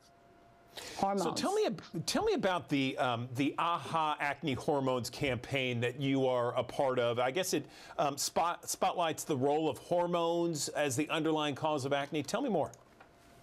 Yeah, I mean, I think it's important for people to understand why we get acne breakouts. And that's really a key to treating, because I think people feel really helpless when they have a breakout and they don't know how to treat it. And then you get some kind of, you know, treatment regimen from your doctor and you're like, well, I don't even know what this does. I don't know, you know, what it's doing. I don't know if it's going to work or not. But if people understand that it's caused by hormones specifically, and that a certain medication is going to specifically help to treat those or lower those hormones in your skin, then I think people are going to be more willing to use it, and they're going to actually also feel really like a part of the treatment, right? They're going to feel like they have control over their own skin. Dr. Lee, you have this show on TLC, and it's a hit show. So many people watch it, but it's interesting. I know in our viewers, and you might find this yourself, that people are in either one of two camps. They either love the show or they can't stand it because they can't stand watching the video. Tell me about your success and what the show's like. Well, I think it became successful because either people hate it or they love it, but either way, they're talking about it, right? So that's really what really drove the interest, or, you know, the popularity of the show. And I really think what's great about it is, even if you have to look away at certain parts, there's such a wonderful story there. You really meet people that you kind of connect with, because you see how we can change their lives in very positive ways. And so it's a really great feel-good story. It just really kind of starts with something that's a little bit maybe a little uncomfortable to watch or uncomfortable to see. But that's what's really great about it. I feel so lucky to be a part of it. So many people watching right now either have a family member or a friend that has been affected by serious acne throughout some point of their lives. Can you maybe talk about some myths and misconceptions about acne? Sure. I mean, I think greasy food, right? I'm sure like a mom has told a son, like, you know, you stop eating that pizza because that's really just going to make your acne worse. Well, you know, pizza only causes acne if you rub it all over your face, because that, you know, that's where you're getting oil on your skin. Eating pizza is not going to transfer to oil increasing in your skin. So that's one myth. Also, you know, you need to wash your face more because your skin is just dirty, and that's why you're getting acne. Well, actually, overwashing your face can make your acne much worse and make your skin really irritated, and, you know, even increase the risk for scarring and bleeding and things like that. So, you know, I think what's really important is to get people understanding the root cause of acne, which is really due to our hormones. And in many ways, we can't really control that unless you really use some medications that are going to specifically help to lower those levels. What about your gut? I hear a lot of doctors talk about your microbiome, your gut, as maybe a source of some acne out there. Is that true? I mean, I think that the microbiome and, you know, people doing probiotics and prebiotics and postbiotics are all to try to increase the health of our gut and also potentially increase the health of our skin in many ways. And, you know, there's a lot of new things that we're learning in that sort of arena. But you know, it's just part of the whole process. And I think in general, if we feel healthy, in general, our skin is going to look more healthy. You know, we're going to feel good about ourselves. If you had to maybe give 3 headlines of the best things for teenagers and adults to do in order to maintain a clean, healthy skin without acne, what would you tell them? I would say make sure to address your skin if it is oily, because the oiliness is really what is a key promoter for acne. I would say for the health of your skin, make sure you wear sunscreen and protect it from sun damage or premature aging, skin cancer, that sort of thing. And the third is probably to smile and be happy, because happiness really, really makes us feel good and really makes your skin look better. And really, when you smile, you have fewer wrinkles too. So. Quickly, where can people get more information from you with regards to the campaign that you're on and acne health overall? Yes, there's a website, acnehormones.com. Awesome. All right, Dr. Sandra Lee, Dr. Pimple Popper, thanks so much for joining us on the Action News 5 Digital Desk. We appreciate your info. Thank you.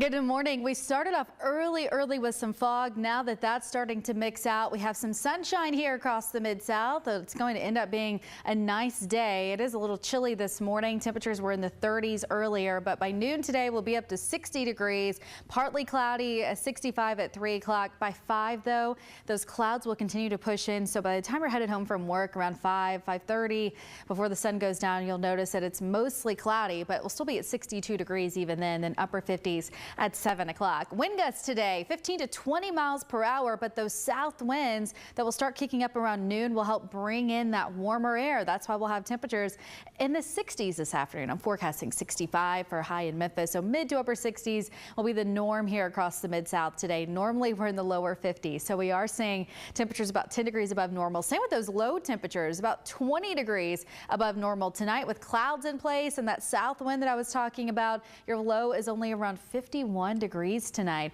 We don't have any rain in the forecast today, so if you want to spend some time outside, what a great day to do it. But by Tuesday, we have a few showers sneaking in. You can still spend some time outdoors without really having to deal with much rain. It's really Wednesday. We have that 80% chance of rain in the forecast. May even have a few showers through early Thursday. So let's talk timing.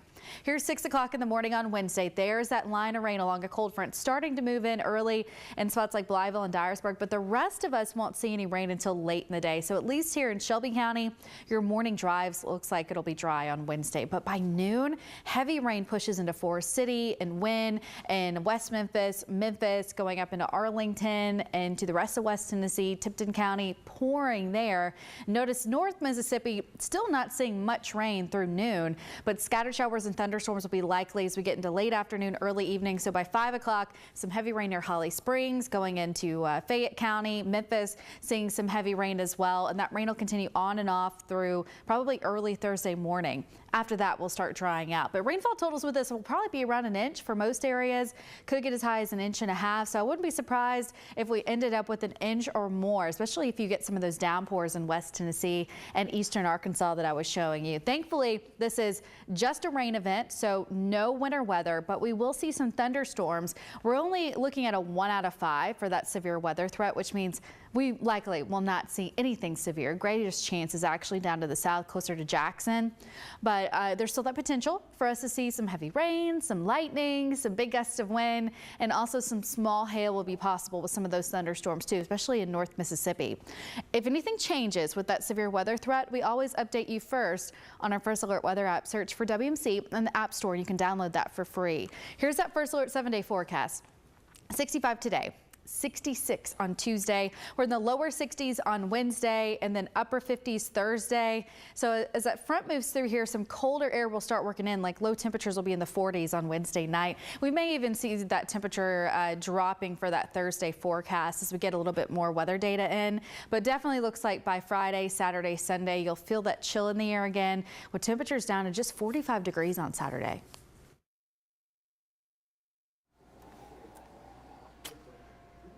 All right, a beautiful look at our downtown high-five camera there, barge going underneath the I-40 bridge, and it is spectacular outside. And with that, we're going to wrap up the Monday edition of the Action News 5 Digital Desk. Have yourself a great afternoon. Enjoy the sunshine, the nice weather, spring-like temperatures. We got Action News 5 at midday coming up at the top of the hour with Ariana Poindexter. She'll have the latest news and weather for you, and then join us back here on a Tuesday morning for another edition of the Digital Desk. We'll see you then.